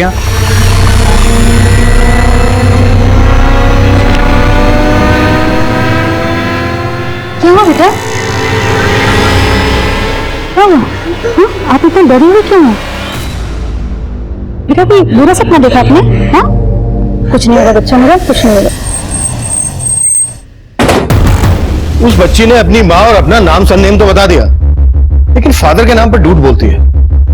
भला डूड किसी का नाम कैसे हो सकता है? सर ये भी तो हो सकता है कि उसकी मम्मी उसके पापा को डूड बोलती हो, जो उसने रट लिया। लेकिन सर उस बच्ची ने इस लड़की को आइडेंटिफाई नहीं किया जिसकी लाश हमें मिली थी। ये बच्ची इस लड़की का फोटो देखकर डर गई थी। इन दोनों के बीच कोई रिश्ता है या? सर रिद्धि के कपड़े पे मिला ब्लड उस लड़की के ब्लड से मैच हो गया। यानी ये कंफर्म हो गया है जब इस लड़की का मर्डर हुआ तो ये बच्ची इसके साथ ही थी। और सर अगर ये बच्ची इस लड़की के साथ थी तो इस बच्ची ने इस लड़की को पहचाना क्यों नहीं? इस पहेली को सुलझाने के लिए फिलहाल हमारे पास इस बच्ची और इसकी माँ का नाम और सरनेम। इसी के जरिए हमें इस बच्ची रिद्धि के परिवार और इस लड़की की पहचान पता करनी है। सर एक जरिया है। रिद्धि के मेडिकल एग्जामिनेशन के वक्त एक बात सामने आई है, उसके पैर में सर्जरी का एक मार्क है। सर डॉक्टर ने कहा कि उसके पैर में मेजर फ्रैक्चर हुआ था, उसके वजह से उसकी सर्जरी करनी पड़ी। इसके जरिए हम ये पता लगा सकते हैं कि रिद्धि की सर्जरी कहाँ हुई थी। ठीक है, साथ ही देशमुख सरनेम वाले आदमियों की मिसिंग कंप्लेंट स्कैन करो और ये पता लगाओ इस सरोज के साथ किसी देशमुख सरनेम वाले आदमी का कोई कनेक्शन है। Sure sir.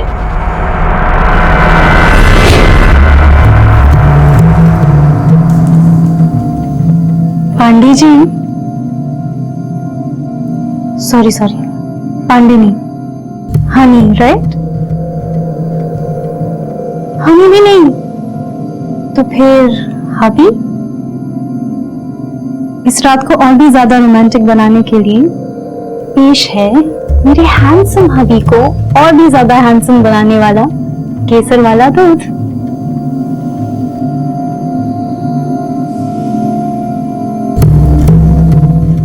पांडे जी, इस बार लड़का भी हो सकता है।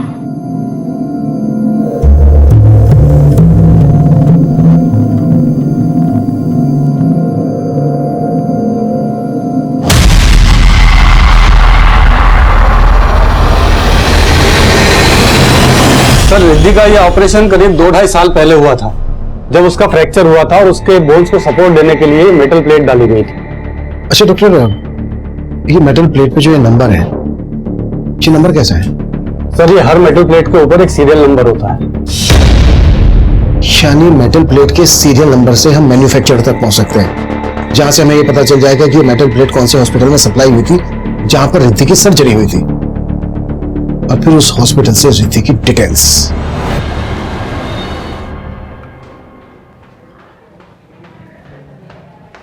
आपका टिफिन पूरा खा लीजिएगा। इतनी बड़ी? अरे ये किसके लिए लाई हो? हमारे लिए लाई हो या खाली पहलवान के लिए? हम नहीं पहनेंगे ये। अरे नहीं पहनना तो फेंक क्यों नहीं देते? एक तो इतने प्यार से इनके लिए गिफ्ट लेके आओ, थैंक यू बोलना तो दूर की बात है, बस कमियां ही निकालते रहो। अरे नहीं पसंद आने झोला तो फेंक दो ना। किसने कहा ये झोला है? कितने प्यार से लाई है अम्मा जी। इनकी पसंद पर नहीं तो इनके प्यार पर जाइए। शादी के इतने सालों बाद भी आपके लिए गिफ्ट लाती है। एक सेकंड, ये चोट कैसे लगी तुम्हें? मनोज ने मारा? जरूर इसी ने कोई ओछी हरकत की होगी, वरना मनोज किसी को ऐसे नहीं मारता। अरे तुम हमेशा इसके पीछे पापा, आप हमारी पैरवी मत करिए। और अम्मा जी के ताने तो मनोज जी के मार से भी ज्यादा मीठे लगते हैं हमें। और हमारा मनोज जी का रिश्ता एक दिन जरूर सुगम बनेगा, आप चिंता न करें। फिलहाल हम आप दोनों के बीच इस तोहफे की खटास को मिटा दें। अब देखिए कैसा लग रहा है, हम इसको अच्छे से सिल देंगे, अच्छा लगेगा। तेरा हाथ लगने से तो बेकार से बेकार चीज भी अच्छी हो जाती है। मुझे पता है तू ही हमारे निकम्मे बेटे को सुधार सकती है। पापा, हमने कुछ सोचा है। कल हमारी मैरिज एनिवर्सरी है, तो हमने उनके लिए एक सरप्राइज प्लान किया है। हमें लगता है उन्हें बहुत अच्छा लगेगा और सब ठीक हो जाएगा। Best of luck. Thank you. एक चाय देना।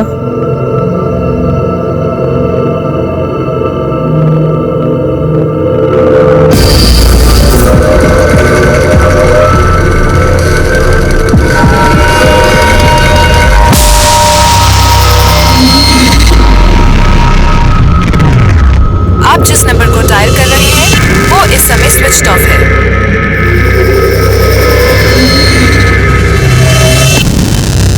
चलो। मम्मा, मेरा नाम विनीता से विनीत कर दो और बॉयज वाले कपड़े भी डिजाइन कर दो और बॉयज वाले हेयर कट। मैं लड़की से लड़का बन जाऊंगी और दादी को भी एक पोता मिल जाएगा। अच्छा, और जब तुम्हारा भैया आएगा तो उसको लड़के से लड़की बना दे हैं? हाँ हाँ, उसे अपना बहन बना देंगे तो आप भी खुश, पापा भी खुश और दादी भी खुश। तो सरोज के बैकग्राउंड से हमें ऐसी कोई लीड नहीं मिली जिससे कि वो किसी देशमुख को जानता हो, लेकिन उससे गांव से एक बात पता चली है। 3 साल पहले उसकी बेटी और बीवी गायब हुई थी, लेकिन लोकल पुलिस को उस पर शक था कि उसने अपनी बीवी और बच्चे को गायब किया था, लेकिन उसके खिलाफ कोई सबूत नहीं मिले। इस सरोज की बीवी और बच्ची के गायब होने का इस लड़की के मर्डर और रिद्धि से क्या कनेक्शन हो सकता है? सर, हमने सरोज को बहुत तोड़ा, लेकिन वो अभी यही बोल रहा है कि उसने कुछ नहीं किया। सरोज को यहाँ रखकर उस पर हाथ चलाने से अच्छा है उसे छोड़कर उस पर नजर रखो। अगर सरोज ने कुछ किया है तो बाहर जाकर हमें कोई लीड दे सकता है।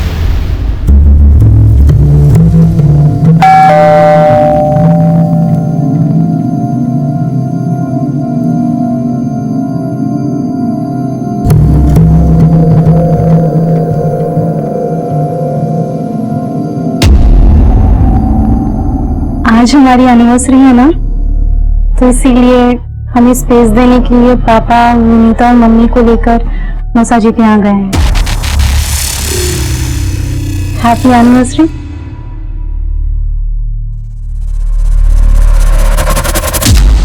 क्या हुआ, आज भी बात नहीं करेंगे हमसे? हमारा इंतजाम अच्छा नहीं लगा? इंतजाम? भाई सब खर्चा क्यों हो रहा है? 4 बार तुम्हारा अबॉर्शन हुआ है, हर बार लड़की। देखो नजर नहीं पाती हो तुम, हमको पता है। अम्मा बाहर जाती है, सब लोग कहते तुम्हारा बहू को पोता नहीं दे सकती। इसमें हम क्या कर सकते हैं, ये औरत के हाथ में नहीं होता। साइंस में भी लिखा है कि बेटा हो या बेटी, ये सिर्फ मर्द पर निर्भर करता है। ये सब कर रही हो ना, हमको पता बेटा के लिए नहीं कर रही हो, ये सब तुम कर रही हो अपनी जरूरत के लिए। हमको सिर्फ आपका प्यार चाहिए। क्या चाहिए तुमको? सर, उस हॉस्पिटल का पता चल गया जहां 2 साल पहले रिद्धि की सर्जरी हुई थी। ये उसकी फाइल सर, मैंने हॉस्पिटल में पता किया रिद्धि के इलाज की पेमेंट एक क्रेडिट कार्ड से की गई थी और मैंने चेक किया वो क्रेडिट कार्ड किसी राहुल देव के नाम पर इशू हुआ था। राहुल देव? रिद्धि ने अपना सरनेम देशमुख बताया था, तो कि राहुल देव उसकी सर्जरी की पेमेंट क्यों करेगा? सर, बैंक से राहुल देव के घर का एड्रेस और ये उसका फोटो भी वहां से मिला है। मुझे उस लड़की के साथ फिल्म नहीं करनी, मतलब नहीं करनी। निकालो उसे। राहुल जी, समझने की कोशिश कीजिए, इस स्टेज पे हम कुछ नहीं कर सकते। हमारी फिल्म आधी से ज्यादा शूट हो चुकी है। देखो, अगर तुम्हें मेरे साथ काम करना है तो उस लड़की को बाहर निकालना हूं। निकालो उसे। राहुल जी, नई लड़की है, समझा दिया मैंने। अब जबरदस्ती अगर उसे फिल्म से बाहर निकालेंगे, सेक्सुअल हैरासमेंट का केस कर देगा, फिर अपनी इमेज के बारे में तो सोचिए।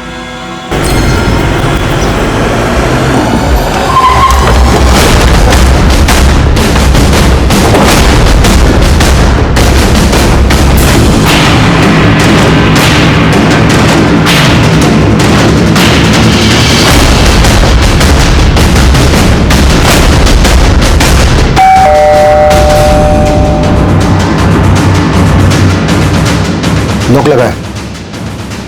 पुलिस से पता करो इस राहुल देव के बारे में। आप इनको जानते हो?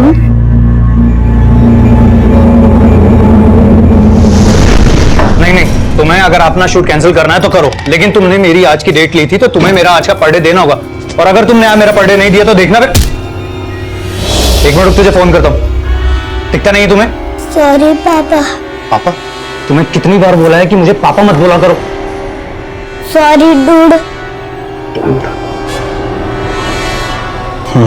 डूड डूड ही बोला करो, डूड ही सूट करता है मुझ पे। बोलो बेटा, क्या लगते हैं आपके?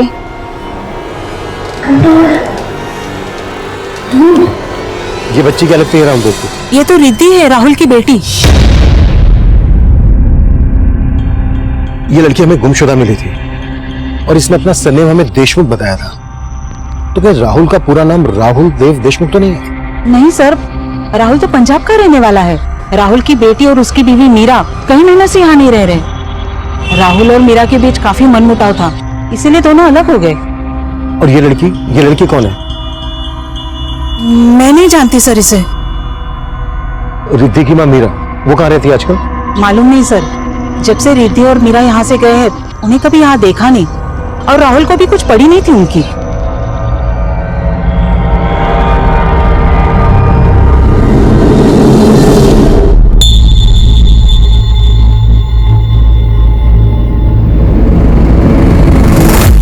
सॉरी राहुल, रिद्धि बहुत जिद कर रही थी हमारे साथ पार्टी में चलने के लिए, तो मैंने सोचा। Have you lost your mind? दिमाग नाम की कोई चीज है तुम्हारे पास? 23 की पार्टी में तुम इस बच्ची को साथ लेके जाओगी? राहुल की मान ही नहीं रही थी तो। नहीं मान रही थी तो उसको बैठकर यहाँ पर मनाओ तुम। मेरा टाइम क्यों खराब किया तुमने? मैं जा रहा हूँ। बहुत अकड़ू है राहुल, है तो बी ग्रेड का हीरो लेकिन खुद को बहुत स्टार समझता है। उसे एक बेटी का बाप कहलाने में बहुत शर्म आती है। इस वक्त कहाँ होगा राहुल? शायद अपने किसी शूट पे गया होगा।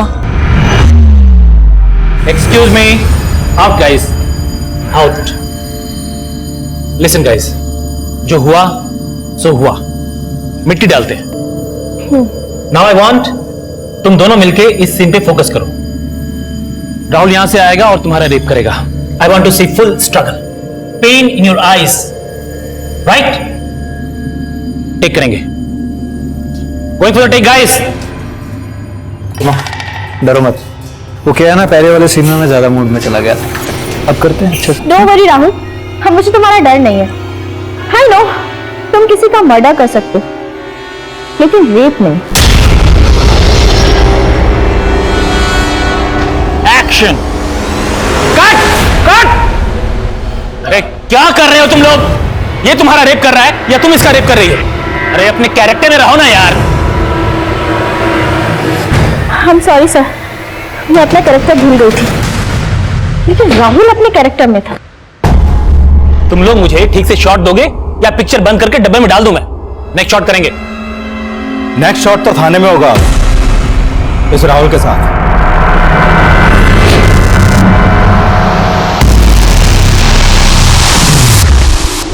अरे भाई रुको, अंदर किधर जा रहे हो? नहीं बस कुछ नहीं, बिना परमिशन के आप अंदर नहीं जा सकते। चलो आप बाहर निकलो। ठीक।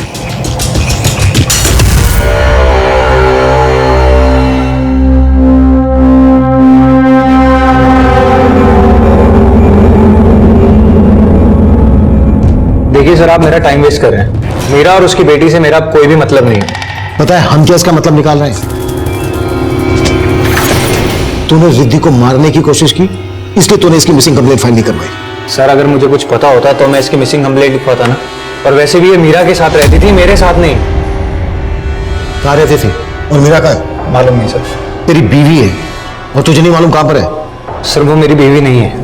बीवी नहीं है तो फिर ये बेटी कैसे आई? सर आपको कुछ गलत फहमी हुई है। वो मीरा के पहले पति की बेटी है, मेरी नहीं सर। मीरा का पहला पति कौन था? कोई देशमुख। मीरा ने कभी उसके बारे में मुझे बताया नहीं।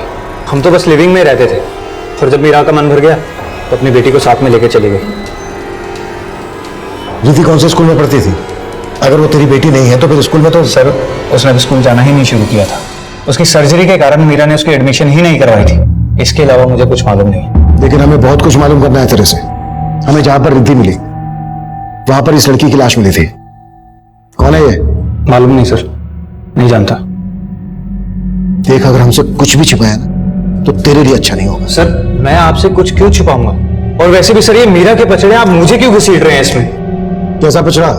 सर ये तो जब आपको मीरा मिला आप उसी से पूछ लेना। और उसकी बेटी की जो आज हालत है वो सिर्फ मीरा ही है उसका कारण, कोई और नहीं। वो मेरे साथ होकर कभी मेरी नहीं हुई। वो औरत भरोसे लायक नहीं है, ना जाने किन किन से मिलती थी।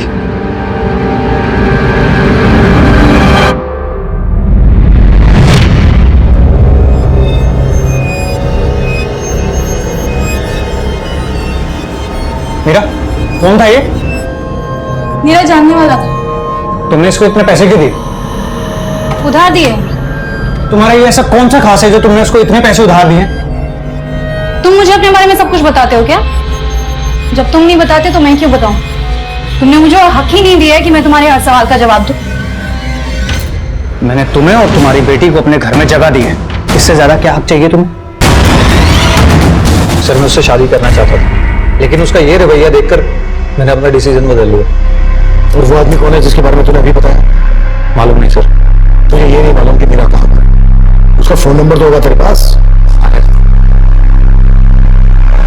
लीजिए सर।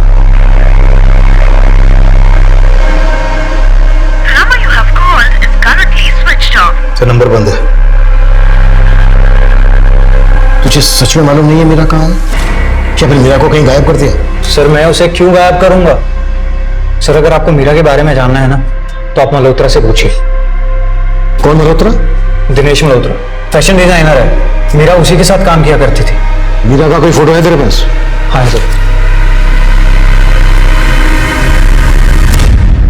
सर राहुल के पड़ोसी ने बताया था कि मीरा उसकी बीवी है और रिद्धि उसकी बेटी, लेकिन ये तो बोल रहा है कि मीरा किसी देशमुख की बीवी थी।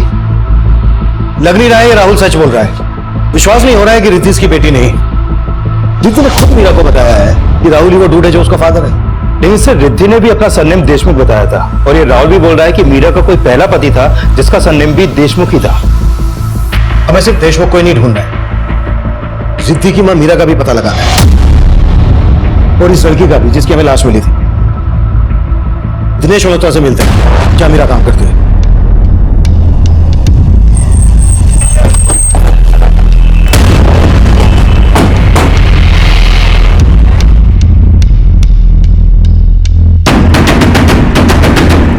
Excuse me. Yes Dinesh Malhotra. Sir ऊपर।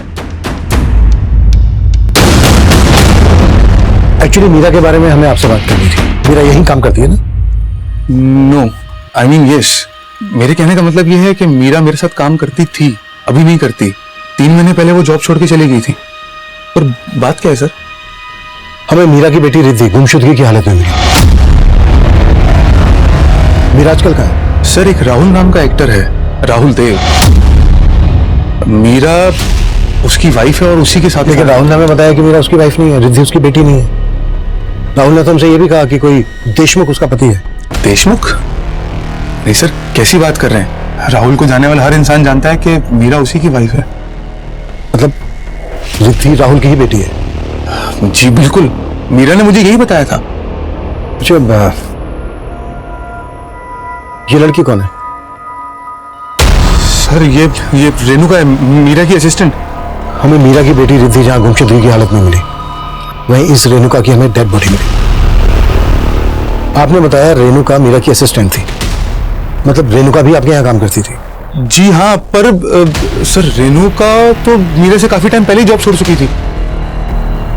आप मीरा और रेणुका को कब से जानते हैं? सर दरअसल रेणुका यहाँ पे आई थी एज एन इंटर्न 1 साल पहले, और मीरा को मुझे तापसी ने मिलवाया। कौन तापसी? तापसी मेहता, पेज 3 रिपोर्टर है। मल्होत्रा जी, हाय। मेरी एक फ्रेंड है मीरा, आप ही की तरह फैशन डिजाइनर बनना चाहती है। बहुत टैलेंटेड है, पर मैं ऐसा सोच रही थी अगर वो आपको असिस्ट करेगी तो और भी टैलेंटेड बन जाएगी। तो अगर आप उसे एक चांस दे देना तो बहुत अच्छा होगा। सर मीरा काफी टैलेंटेड थी और मैं तो उसके काम से काफी इम्प्रेस भी था। सब फिर मीरा धीरे धीरे फैशन इंडस्ट्री में खुद ही एस्टेब्लिश होना चाहती थी और इस वजह से उसने काम छोड़ दिया। और रेणुका ने जॉब क्यों छोड़ी? सर शायद उसे कोई अच्छा ऑफर कहीं मिल गया होगा। अच्छा, रेणुका के साथ हमें मीरा की बेटी रिद्धि भी मिली। मीरा और रेणुका के बीच कैसा रिश्ता था? सर, रेणुका मीरा के अंडर में काम करती थी, पर इन दोनों में कभी बनती नहीं थी। मैम ये देखिए, अच्छा नहीं? रेणुका, मैंने तुमको क्लियरली कहा था कि मुझे ये सीक्वेंस नहीं चाहिए था। पर मैम तुम मेरे डिजाइन में अपने फालतू के इनपुट्स क्यों डालती हो? ये रेणुका रहती कहाँ थी? सर, वैसे तो वो पंजाब की रहने वाली थी, पर यहाँ मुंबई में अकेली रहती थी रेंट पे। कांदीवली में फ्लैट है, मेरे पास उसका एड्रेस भी है। रेणुका का एड्रेस और फोन नंबर हमें दीजिए, और तापसी का भी। जी श्योर। सर, तापसी मेहता का फोन भी बंद है। मीरा का फोन भी बंद आ रहा है और उसके दोस्त तापसी का फोन भी बंद आ रहा है। तापसी जिस न्यूज़पेपर में रिपोर्टर है, वहां से उसकी डिटेल्स निकलवाओ। मीरा, रेणुका और तापसी, इन तीनों के कॉल रिकॉर्ड्स निकलवाओ। और मीरा के कॉल रिकॉर्ड्स में चेक करो कि उसमें कोई देशमुख नाम का आदमी है क्या। हमारे लिए ये जानना जरूरी है कि रिद्धि राहुल की ही बेटी है या फिर मीरा की जिंदगी में देशमुख नाम का कोई आदमी। रिद्धि को गला घोट कर मारने की कोशिश की गई और रेणुका का मर्डर किया गया। रेणुका के कांदीवली वाले फ्लैट में जाकर देखते हैं, शायद वहां से कोई क्लू मिल जाए।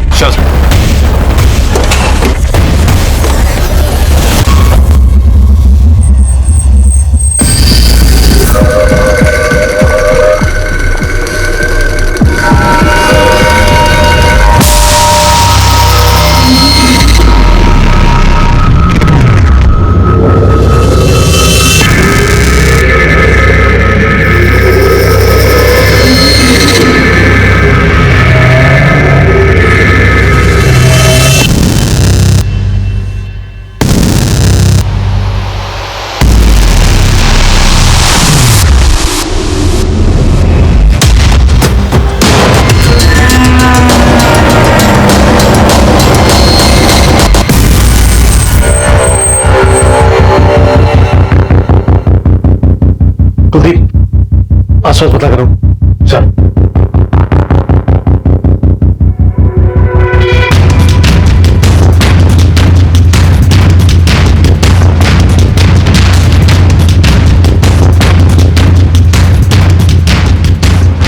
अच्छे से चेक करो।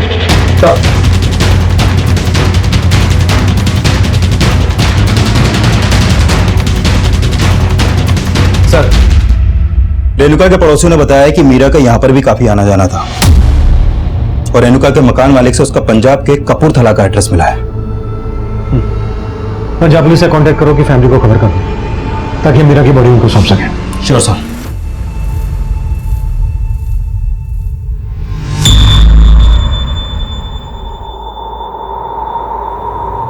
ये आदमी काफी करीब लग रहा है मीरा के।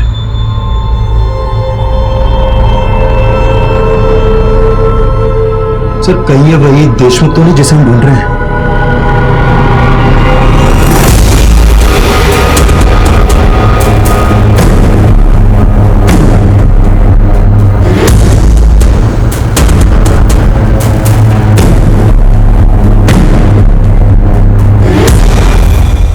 सर, तापसी जिस पेपर में काम करती है उनसे हमारी बात हुई। उन्होंने कहा कि तापसी 7 फरवरी को फ्रांस चली गई, इसलिए उसका फोन बंद आ रहा है। 7 फरवरी को, और रेणुका का मर्डर हुआ था 9 फरवरी को। मतलब रेणुका के मर्डर से 2 दिन पहले तापसी फ्रांस चली गई थी। और सर, ऑफिस वालों ने हमें बताया कि तापसी फ्रांस में इंटरनेशनल फिल्म फेस्टिवल कवर करने गई है। 4 दिन बाद मुंबई वापस आएगी। सर, मीरा का जो नंबर राहुल ने दिया था वो नंबर तो निर्मुक्ता पांडे के नाम पर रजिस्टर्ड है। निर्मुक्ता पांडे? हाँ sir, mobile network service provider से ये फोटो मिला है सर। फोटो तो मीरा का ही है, लेकिन नाम है निर्मुक्ता पांडे।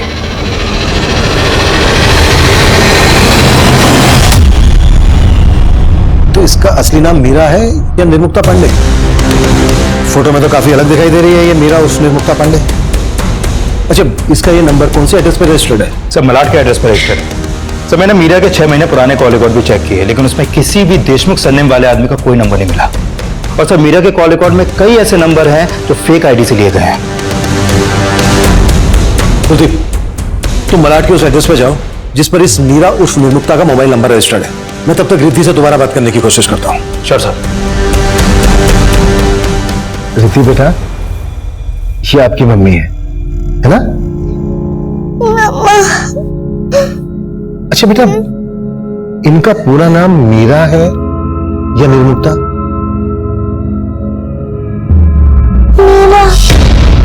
अच्छा बेटा, हमें ना आपकी मम्मी के साथ एक अंकल का फोटो मिला है।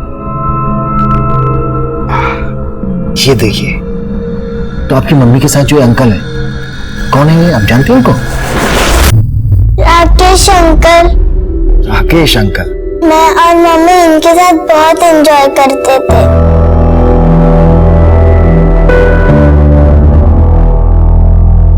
अच्छा बेटा, हमें ना इनका नाम पता चल गया है। इनका नाम है रेणुका, और पता है ये आपकी मम्मी की दोस्त थी। अच्छा बेटा, जब उस दिन आप इनके साथ थी तो क्या आपकी मम्मी भी थी वहां पर?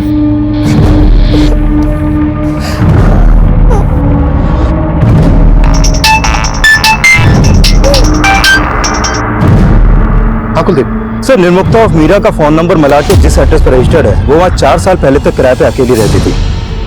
अकेले? हाँ सर, और तब रिद्धि भी उसके साथ रहती थी। लेकिन सर यहाँ आस पड़ोस में कोई भी देशमुख सरनेम वाले इंसान के बारे में कुछ नहीं जानता है।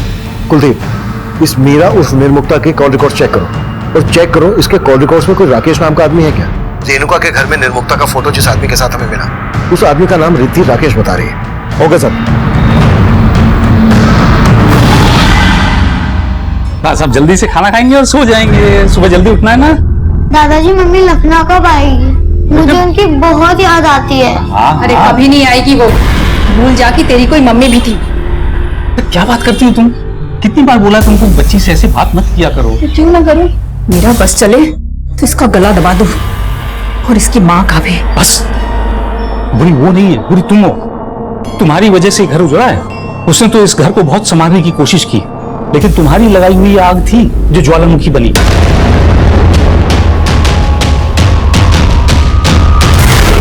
सर, रेणुका की सिर्फ एक विधवा माँ है जो कपूरथला में रहती है। रेणुका की माँ ने किसी पे कोई शक जताया? नहीं सर, और ना वो किसी निर्मुक्ता उर्फ मीरा या किसी तापसी को जानती है। रेणुका के बैकग्राउंड में कोई ऐसा एंगल नहीं है जो उसके मौत का मोटिव बन सके। सर, मीरा के कॉल रिकॉर्ड में एक राकेश ढोलकिया नाम के आदमी का नंबर मिला है। सर, ये वही राकेश है जो उस फोटो में निर्मुक्ता और मीरा के साथ था। पुणे का बिजनेसमैन है सर ये, मैंने मुंबई बुलवा लिया है सर, निर्मुक्ता ही उसका रियल नेम है। फैशन इंडस्ट्री में आने के बाद उसने अपना नाम शॉर्ट करके मीरा रख लिया था, पर सर उसके पीछे उसका कोई गलत इंटेंशन नहीं था सर। आप काफी कुछ जानते हैं मीरा, निर्मुक्ता के बारे में। आप दोनों एक दूसरे को कब से जानते हो? सर, हमारी पहली मुलाकात 7-8 महीने पहले एक पेस्ट्री पार्टी में हुई थी। तब से हम दोस्त हैं। मैं, मीरा और उसकी बेटी रिद्धि एक साथ काफी टाइम स्पेंड करते थे सर। आप दोनों के बीच कैसी दोस्ती थी? सर, हमारे थॉट्स मिलते थे। वो मुझसे अपने लाइफ की काफी बातें शेयर करते थे सर। राहुल मेरी जिंदगी में आया तब मुझे ऐसा लगा जैसे अब फिर कभी मुझे पीछे मुड़ने की जरूरत नहीं पड़ेगी। पीछे मुड़ के देखना भी क्यों है मेरा? तुमने हमेशा से आगे देखा है, अभी तुम आगे देखो। राहुल के साथ अगर तुम खुश नहीं हो तो उसे डिवोर्स दे देना। डिवोर्स? लेकिन राहुल ने हमसे बताया कि उसके और मीरा की शादी नहीं हुई थी। सर, ऐसा कैसे हो सकता है? उनकी बेटी थी तो शादी तो हुई होगी ना सर। राहुल ने हमसे ये भी बताया कि देशमुख सरनेम वाला उसका कोई पति था, और रिद्धि ने भी हमें अपना पूरा नाम रिद्धि देशमुख बताया था। हाँ सर, पर इसके बारे में मुझे कुछ पता नहीं। अच्छा, आप इस लड़की को जानते हैं? हाँ सर, ये रेणुका है, मेरा की दोस्त। सर, इसके मर्डर और रिद्धि के बारे में सुन के मुझे ऐसा लग रहा है कि मेरा किसी मुसीबत में तो नहीं सर। तो फिर आपने हमसे कांटेक्ट क्यों नहीं किया? सर, मैं तो पुणे में रहता हूँ। मैंने मीरा को फोन किया था पर उसका फोन लग नहीं रहा था, तो मैंने तापसी को मैसेज किया तो उसने बताया कि वो तो आउट ऑफ इंडिया है। आप तापसी को भी जानते हैं? हाँ सर, राहुल से अलग होने के बाद मीरा और रिद्धि तापसी के पास ही रहते थे। अच्छा, आपको रेणुका के मर्डर और मीरा के गायब होने के पीछे किसका हाथ लगता है? वो तो पता नहीं सर, पर कुछ महीने पहले बोरीवली में मीरा के ऊपर किसी ने गोली चलाकर उसको मारने की कोशिश की थी सर।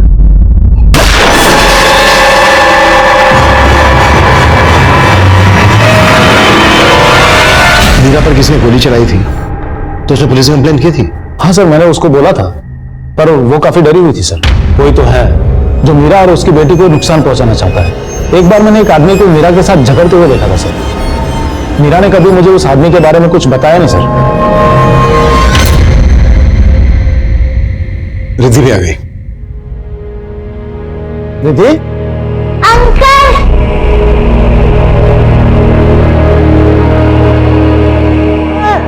रो मत बेटा। मम्मा कहाँ पर है? मुझे मम्मा के पास जाना है। हमने तब रेणुका की पहचान पता कर ली थी, लेकिन रिद्धि की मां और रिद्धि के पिता की सही पहचान कर पाना हमारे लिए मुश्किल साबित हो रहा था। जिस रेणुका का मर्डर हुआ था, उससे जुड़ी बातों से उसके मर्डर का एंगल नजर नहीं आ रहा, और उस शख्स का भी हमें पता नहीं चल पा रहा था जिसने गोली चलाकर मीरा को मारने की कोशिश की थी।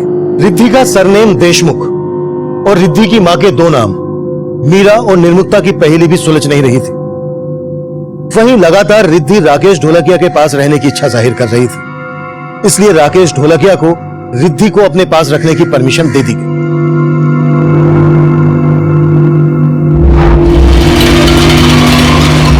वहीं रिद्धि की मां के गायब होने की पहेली इस केस में 360 डिग्री का घुमाव लाने वाली थी।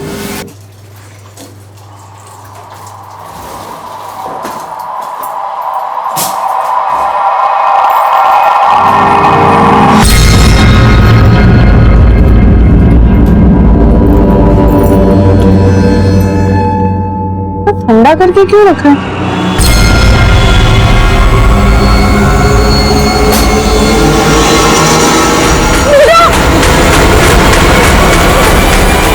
सर, मीरा और निर्मुक्ता के 2 साल पुराने कॉल रिकॉर्ड में कौशल देशमुख नाम के आदमी का नंबर मिला है। ये नंबर काफी टाइम से बंद है सर, और ये नंबर थाने के एड्रेस पर रजिस्टर्ड है। ये उसका फोटो।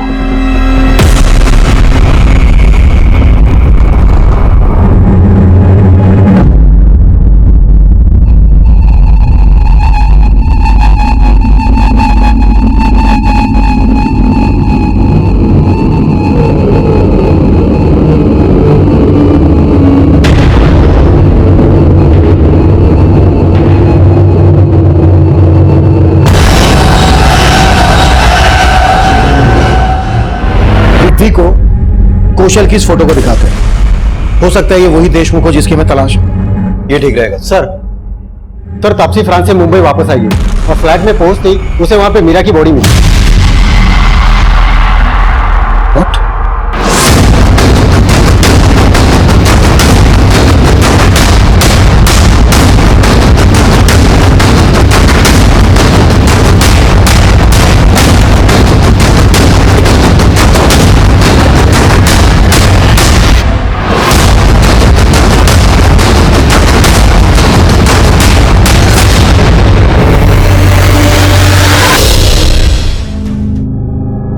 कहीं ऐसा तो नहीं है कि फ्रांस तुम इसलिए चली गई क्योंकि तुम मीरा के मर्डर में इन्वॉल्व हो? नो सर, आप ऐसा एलिगेशन नहीं लगा सकते मुझ पर। मीरा तुम्हारे साथ रह रही थी, मीरा की लाश तुम्हारे घर में मिली है, मीरा के साथ साथ रेणुका का भी मर्डर हुआ है, और मीरा की बेटी रिद्धि को भी मारने की कोशिश हुई है, और तुम पर इन सब में मेरा कोई लेना देना नहीं है सर। जब मैं फ्रांस के लिए निकल गई थी तो रिद्धि और मीरा दोनों सही सलामत थे। मीरा का असली नाम मीरा नहीं, निर्मुक्ता पांडे था। ये बात तुम जानती थी? हाँ, मीरा ने अपना नाम बदल लिया था। उसका असली नाम निर्मुक्ता पांडे ही है। ये पांडे सर ने मीरा और निर्मुक्ता का उसके पति का था या फिर माता पिता का? माता पिता का नहीं था, उसके पहले पति मनोज पांडे का था, और उसके डेथ के बाद ही वो मुंबई में आ गई थी। ये रिद्धि किसकी बेटी है? मीरा के दूसरे पति कौशल देशमुख की बेटी है वो। कौशल देशमुख मीरा का दूसरा पति था?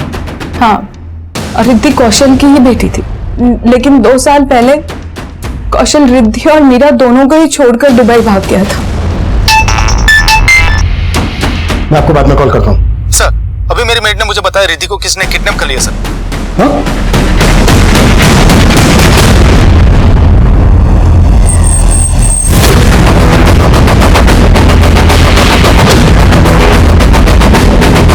सर, मैं किचन में काम कर रही थी, रिद्धि यहाँ पर खेल रही थी।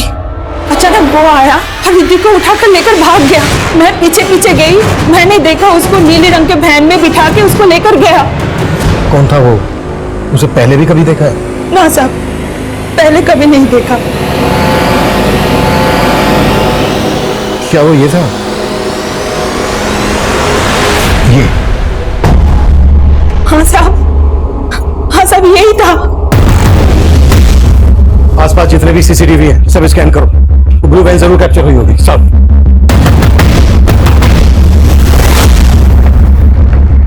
तो राकेश के घर के बाहर वो नीली वाली वैन एक सीसीटीवी में कैप्चर हुई थी, लेकिन उसका नंबर विजिबल नहीं था। वहां से हर डायरेक्शन में जाने वाले रास्तों के सीसीटीवी चेक करो, कैसे भी करके उस ब्लू वैन को ट्रेस करने की कोशिश करो। मैं इस कौशल का लुकआउट नोटिस जारी करवाता हूं। Okay sir. सर कौशल देशमुख 2 साल पहले तक यहीं रहता था, बाद में यहाँ का फ्लैट बेचकर दुबई चला गया। ये कौशल अपनी बीवी और बेटी के साथ यहाँ रहता था? हाँ सर, एक्चुअली उसके पहली बीवी के गुजरने के बाद उसने मीरा नाम की एक औरत से शादी किया था। मीरा कौशल की दूसरी बीवी थी? हाँ सर। और ये रिद्धि मीरा और कौशल की बेटी? नहीं सर, रिद्धि उसकी फर्स्ट वाइफ की बेटी है, मीरा उसकी सगी मां नहीं है। और सर इन दोनों को छोड़कर कौशल दुबई भाग गया। जब कौशल दुबई भाग गया तब मीरा को पता चला कि कौशल ने ये फ्लैट ऑलरेडी बेच चुका। इस वजह से मीरा और रिद्धि रास्ते पे आ गए। सर उसके बाद रिद्धि और मीरा कहाँ गए हमें नहीं पता। आखिरकार हमें पता चल गया कौशल देशमुख ही वो देशमुख था जिसे हम ढूंढ रहे थे, जिसको तापसी मेहता निर्मुक्ता उर्फ मीरा का दूसरा हमसफर बता रही थी। निर्मुक्ता का पहला हमसफर मनोज पांडे एक नया रहस्य था इस केस का, और उसका तीसरा हमसफर राहुल देव उसका आखिरी हमसफर नहीं था। और अभी तक हम ये भी पता नहीं लगा पाए थे कि निर्मुक्ता के साथ वो शख्स कौन था जिसे राहुल और राकेश ने देखा था, और वो गोली चलाने वाला शख्स कौन था जिसने पहले मीरा को मारने की कोशिश की थी। और अब एक और शख्स इस केस को और भी ज्यादा उलझाने वाला था। सर ये तो क्लियर है कि तापसी 7 फरवरी को फ्रांस गई थी। सर तापसी जिस बिल्डिंग में रहती है उस बिल्डिंग के एंट्रेंस की 9 तारीख की सीसीटीवी फुटेज में मीरा इस बिल्डिंग में जाती हुई देखी गई है।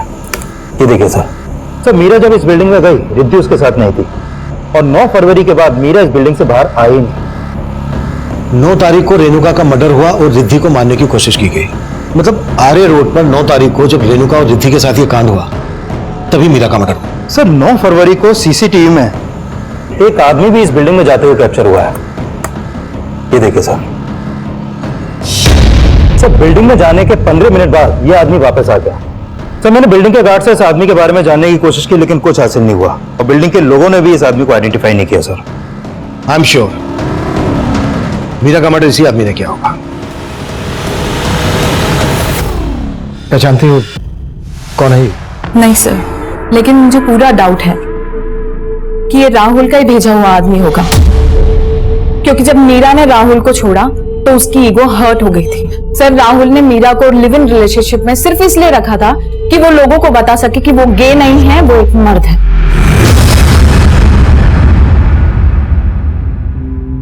मीरा जब राहुल के साथ रिलेशन में आई उससे पहले से उसको पता था कि राहुल गे है? नहीं सर, शुरुआत में नहीं पता था, लेकिन जब ये बात पता चली तब भी मीरा ने उसका साथ निभाया। लेकिन राहुल बहुत ही गिरा हुआ इंसान है। मीरा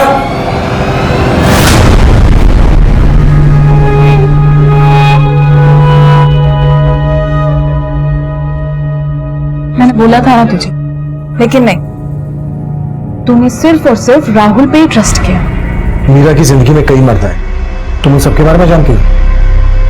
उसके पहले पति मनोज पांडे से तो कभी मुलाकात नहीं हुई, क्योंकि उसके डेथ के बाद ही वो मुंबई जब करियर बनाने आई तभी उससे पहली मुलाकात हुई थी मेरी। सर ये मेरे नए ब्राइडल वेयर डिजाइन। सर बस 2 minute sir, I can impress you. Sir मैं डिजाइनर हूँ, ये मैंने अभी टाइम नहीं है।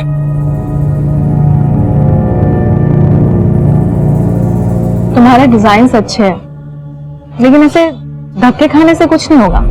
तो कैसे होगा ma'am? Stop calling me ma'am, Taapsee.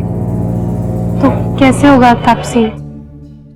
किसी स्टैब्लिश फैशन डिजाइनर के अंदर काम करो, इससे तुम काम भी सीखोगी और तुम्हारे कॉन्टैक्ट्स भी बन जाएंगे। फिर मैंने ही उसे उसका नाम बदलने का सजेशन दिया, निर्मुक्ता से मीरा रखवाया और उसे एक फेमस फैशन डिजाइनर के अंदर जॉब लगवाई।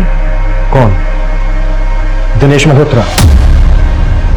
नहीं सर, दिनेश मल्होत्रा को तो उसने कौशल को छोड़ने के बाद ज्वाइन किया था, लेकिन क्या कौशल और क्या राहुल सब एक जैसे निकले सर।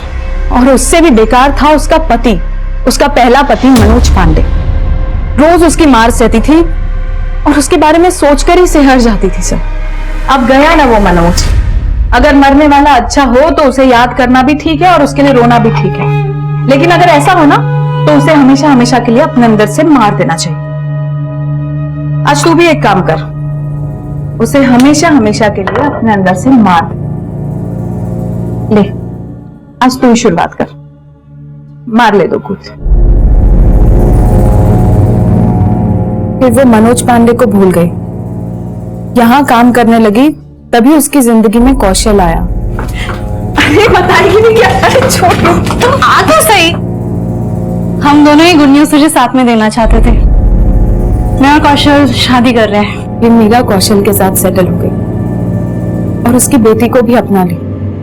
कौशल 2 साल बाद ही उसको और अपनी खुद की बेटी को डिच करके दुबई भाग गया। फिर भी रिद्धि को अपनी बेटी से कम नहीं समझा उसने कभी। फिर उसकी जिंदगी में राहुल आ गया। हर मोड़ पे धोखे खाए हैं उसने, और इस बार तो अपनी जान तक गंवा दी। तापसी मेहता ने निर्मुक्ता की जिंदगी का सिर्फ दूसरा अध्याय ही पढ़ा था, जबकि पहला अध्याय ज्यादा रोंगटे खड़े कर देने वाला था। जिस शख्स को निर्मुक्ता के साथ राकेश और राहुल ने देखा था, वो उसके इस पहले अध्याय से ताल्लुक रखता था। निर्मुक्ता का हत्यारा वो हुडेड टी शर्ट वाला ही था, लेकिन वो वहां क्यों और किस मोटिव से पहुंचा, इसका जवाब उसके इन दोनों अध्यायों में मौजूद था। और वो भी हो सकता था जो दिखाई दे रहा था, और वो भी हो सकता था जो अभी तक नजर में नहीं आया था। इस केस में अभी कई पहेलियां बाकी थी। इस केस के लखनऊ सफर से निर्मुक्ता के पहले हमसफर मनोज पांडे की मौत का राज खुलने वाला था।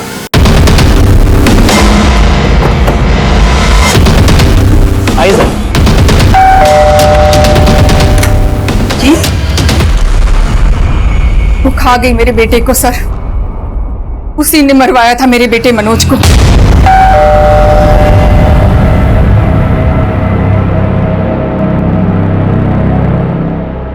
भैया कहाँ है वो? कहाँ है वो? भैया तुम्हारा हिम्मत कैसे हुआ हमारी बहन को हाथ लगाने का? अरे अब चीजें तुम ऐसा बात क्यों करना चाहते? तुम्हारी सारी रंगबाजी निकल गई, वो तोड़ लेगी तुम्हारा। कहाँ तक तुम्हारा रंगबाजी आती है? सब कुछ उसी का किया धरा था सर। अपने भाई को बोल के उसने मरवा दिया मेरे बेटे को। मेरा बस चलता तो मरवा देती निर्मुक्ता को। ये आप क्या बोल रहे हैं सर? क्यों? उसकी वजह से आपके बेटे की मौत हुई, गुस्सा तो आया होगा आपको। आपने किसी तरह से मुंबई में निर्मुक्ता को ढूंढा, किसी को सुपारी देकर उसका मर्डर करवा दिया। नहीं सर, ये क्या बोल रहे हैं आप? अरे हम सब तो इतना सहते हुए भी पाल रहे हैं इसको, और वो मुंबई जाकर भूल गई इसको। देखिए, हमने ऐसा कुछ भी नहीं किया जैसा आप सोच रहे हैं। मानते हैं कि हमारे बेटे की मौत हुई, लेकिन आप मेरी बीवी की बातों पे मत जाइए। वो काला धब्बा था मेरी शख्सियत पे, बहुत मारता था निर्मुक्ता को, पर फिर भी वो निभाना चाहती थी उससे। वो नहीं चाहती थी कि वो मर जाए। आपने क्या किया भैया? चुप कर, इस आदमी के लिए रोने का जरूरत नहीं है। बहुत मारता था ना तेरे को, हमने साला किस्सा ही खत्म कर दिया इसका। पापा, पुलिस को फोन कीजिए। भैया ने मार डाला मनोज जी को। सर, वो अगर बुरी होती तो अपने भाई के खिलाफ गवाही देती। सर, उसने तो इंसाफ के लिए अपने भाई को भी अंदर करवा दिया। सर, कौशल जिस वैन से रिद्धि को लेके गया, हमने कई सीसीटीवी चेक किए। वैन घोड़बंदर के डायरेक्शन में गई है, और सर फुटेज इसमें।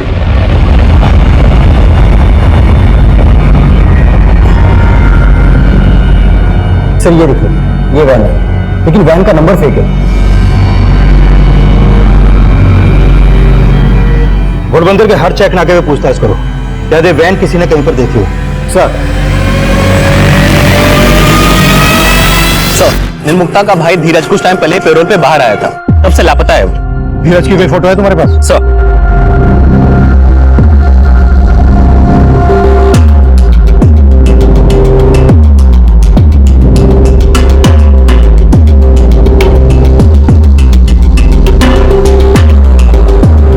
ये फोटो मुंबई भेजो और पता करो इसको वहां पर देखा गया क्या, जहां पर मीरा उर्फ निर्मुक्ता का आना जाना था। मीरा और धीरज की फैमिली में और कौन कौन है? सर, निर्मुक्ता की एक विधवा माँ है, यहीं पास में ही रहती है। मेरी बेटी नहीं थी, वो हत्यारन थी निर्मुक्ता।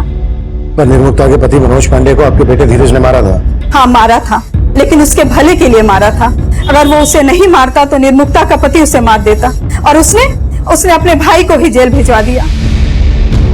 कहीं ऐसा तो नहीं है कि धीरज ने बदला लेने के लिए निर्मुक्ता को मार डाला? कहाँ मिलेगा धीरज? मुझे नहीं पता। हाँ कुलदीप, कौशल की लीड मिली है सर, पता चल गया कहाँ है वो। अभी लेकर आता हूँ थाने में सर।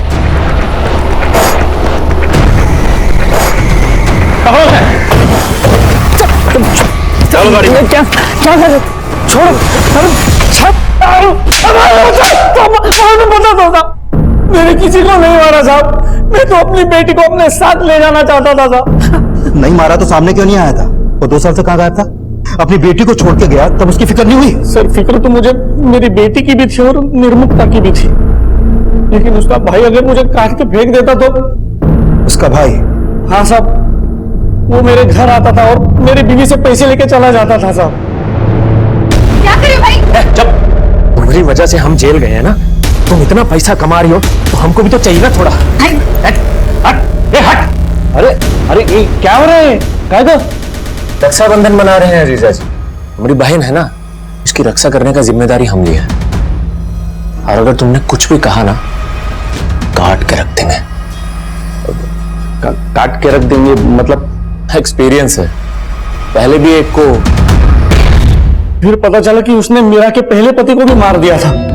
मैं बहुत डर गया था साहब। मैं तो मीरा से शादी करके दुबई में सेटल होना चाहता था। मुझे वहां नौकरी भी मिली थी, लेकिन वो वहां आना नहीं चाहती थी।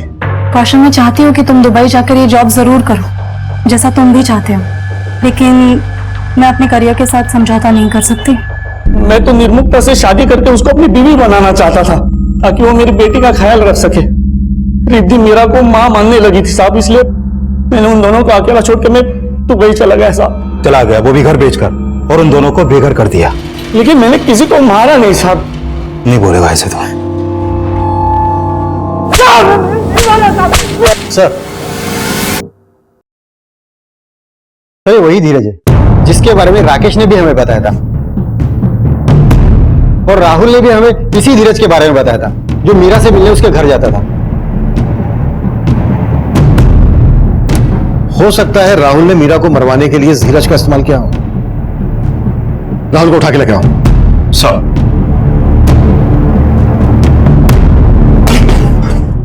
देखिए सर, आप मेरे साथ ऐसा नहीं कर सकते। मैंने कोई क्राइम नहीं किया सर। मैं मानता हूं सर, वो मेरे घर आता था, वो मीरा का भाई है। मैं नहीं जानता था क्योंकि मीरा ने मुझे आज तक कुछ नहीं बताया उसके बारे में। वो तेरे से मिलने क्यों आता था? दरअसल सर, मीरा मुझे छोड़कर चली गई थी। बस वो पूछने आता था कि वो कहां चली गई है। और वो गोली चलाने वाला शख्स कौन था जिसने मीरा को पहले मारने की कोशिश की थी? और तापसी की बिल्डिंग जिस एरिया में, वहां के डंप डाटा से मैंने ऐसे कई सारे नंबर आइडेंटिफाई किए जो उस कदकाठी के हैं, जिस कदकाठी का आदमी तापसी के बिल्डिंग में हुडेड टी शर्ट पहन के गया था। इन सब की बैकग्राउंड चेक करो, देखो इनकी बैकग्राउंड में कुछ सस्पिशन मिलता है क्या? सर, पता चला है कि निर्मुक्ता और मीरा ने कुछ टाइम पहले कंपनी रजिस्टर करवाई थी मीरा फैशन के नाम से, और उसका एक करंट अकाउंट नंबर भी सामने आया सर, जिसमें 25 लाख का बिजनेस लोन अमाउंट भी ट्रांसफर हुआ था। और सर, ये भी पता चला है कि मीरा ने अपनी कंपनी में रेणुका को 25% का पार्टनर बनाया था। लेकिन इस सबसे उनके मर्डर का क्या कनेक्शन है? सर, एक्चुअली मैंने मल्होत्रा के यहाँ काम करने वाले कुछ लोगों से बात की। पहले तो वो बताने से डर रहे थे, लेकिन बाद में उन्होंने ये बताया कि मीरा भी उन लोगों को अपने काम से जोड़ना चाहती थी, लेकिन इस बात से मल्होत्रा को प्रॉब्लम थी। इस मल्होत्रा के खिलाफ कुछ मिला? नहीं सर, अभी तक तो नहीं, लेकिन सर पता चला है कि मल्होत्रा के पास एक लाइसेंसी गन है, और राकेश ने बताया था कि कुछ टाइम पहले मीरा पर एक बार गोली चलाई गई थी। इस मल्होत्रा से फिर से मिलते। क्या बात है सर, आप मेरी गन के बारे में ये सब दिखाइए हमें जल्दी। सर पर दिखाइए। जी, एक मिनट सर। लाइसेंस के हिसाब से आपको 4 गोलियां इशू हुई, और ये 3 है, एक कम है। कहाँ है उसकी? सर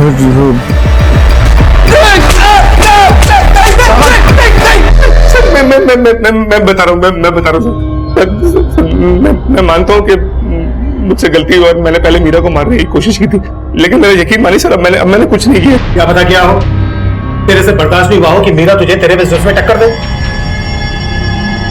सर एक्चुअली मैंने मेरे एरिया के एक लोकल गुंडा है दीनू, उसको पैसों का लालच देके मेरी ही गन से मीरा को मारने के लिए बोला था।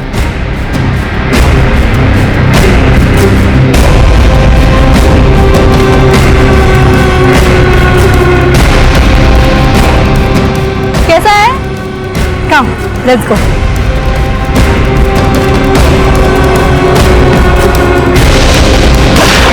लेकिन उस समय उसका निशाना चूक गया था सर। मैंने यकीन मानी सर, अब मैंने कुछ नहीं किया सर। साहब मैंने पिछली बार कोशिश की थी साहब, लेकिन इस बार मैंने कुछ भी नहीं किया। पक्का? जी साहब। साहब माँ कसम साहब सच बोल रहा हूँ। सर हमने दिनेश मल्होत्रा और दीनू दोनों को बहुत तोड़ा, लेकिन वो लोग अभी यही बोल रहे हैं कि उन्होंने मीरा को बस एक बार मारने की कोशिश की थी, लेकिन वो भी नाकाम रही। लेकिन इस बार उन्होंने कुछ नहीं किया। धीरज का कुछ पता चला? नहीं सर, अभी तक उसका कुछ पता नहीं चला। सर मैंने चेक किया, मीरा के उस 25 लाख रुपए के लोन का गारंटर राकेश ढोलकिया था, लेकिन हमसे उसने ये बात नहीं बताई कि मीरा अपना खुद का बिजनेस करने वाली थी। ये बात उसने हमसे क्यों छुपाई होगी? सर एक बात और पता चली है, राकेश ने कुछ दिन पहले अपने अकाउंटेंट विनय के नाम भी 10 लाख रुपए का चेक इशू किया था।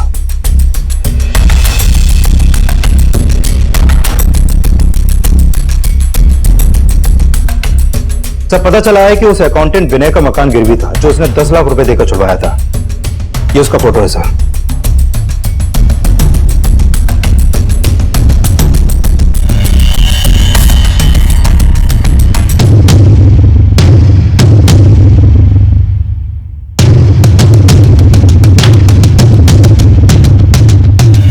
मैंने कभी सोचा नहीं था मीरा और मेरे रिश्ते का ये अंत होगा।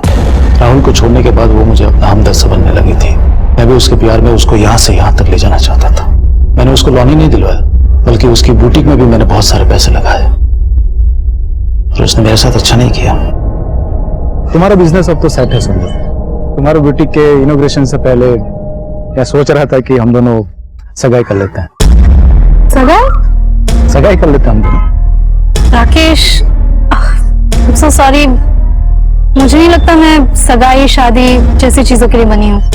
मीठा जहर थी वो औरत, न छोड़ते बनती थी न पकड़े। अगर वो मेरी लाइफ में रहती थी ना तो मैं बर्बाद हो जाता। तभी मैंने फैसला कर लिया कि उसे मार दूंगा। फिर एक दिन उस पर अटैक हुआ, मैं था वहां पर। फिर मैंने अपने अकाउंटेंट विनय को अपने साथ लिया। विनय ने एक फेक आईडी ली और मीरा को फोन करने लगा। नहीं, रॉन्ग नंबर है। ताकि जब आपको मीरा की लाश मिले तो आप उन कॉल्स के राज सुलझाने में उलझ जाओ।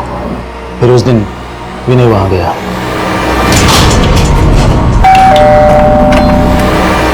अरे विनय, तुम यहाँ? राकेश जी ने भेजा था, कुछ काम था। तो फिर रेणुका का मर्डर क्यों किया? मैं उसे मारना नहीं चाहता था, पर वो बलि का बकरा बन गई। रेणुका ने मुझे देख लिया सर। तो देख क्या रहा है, उसे भी खत्म करना। हाय। हाय, तुम यहाँ रेणुका? मीरा मैम मुझे मार्केट में मिली थी, उन्हें कहीं मीटिंग के लिए जाना था, तो उन्होंने मुझे कहा कि मैं रिद्धि को यहाँ छोड़ दूँ। पर डोर तो लॉक है। पर उन्होंने तो अभी बुलाया था मुझे। मेरी मीरा मैम से फोन पे बात हो गई है, उन्होंने मुझे पीछे वाली रोड आरे रोड पे बुलाया। अब मैं भी तुम्हें छोड़ देता हूँ, मैं वही जा रहा हूँ।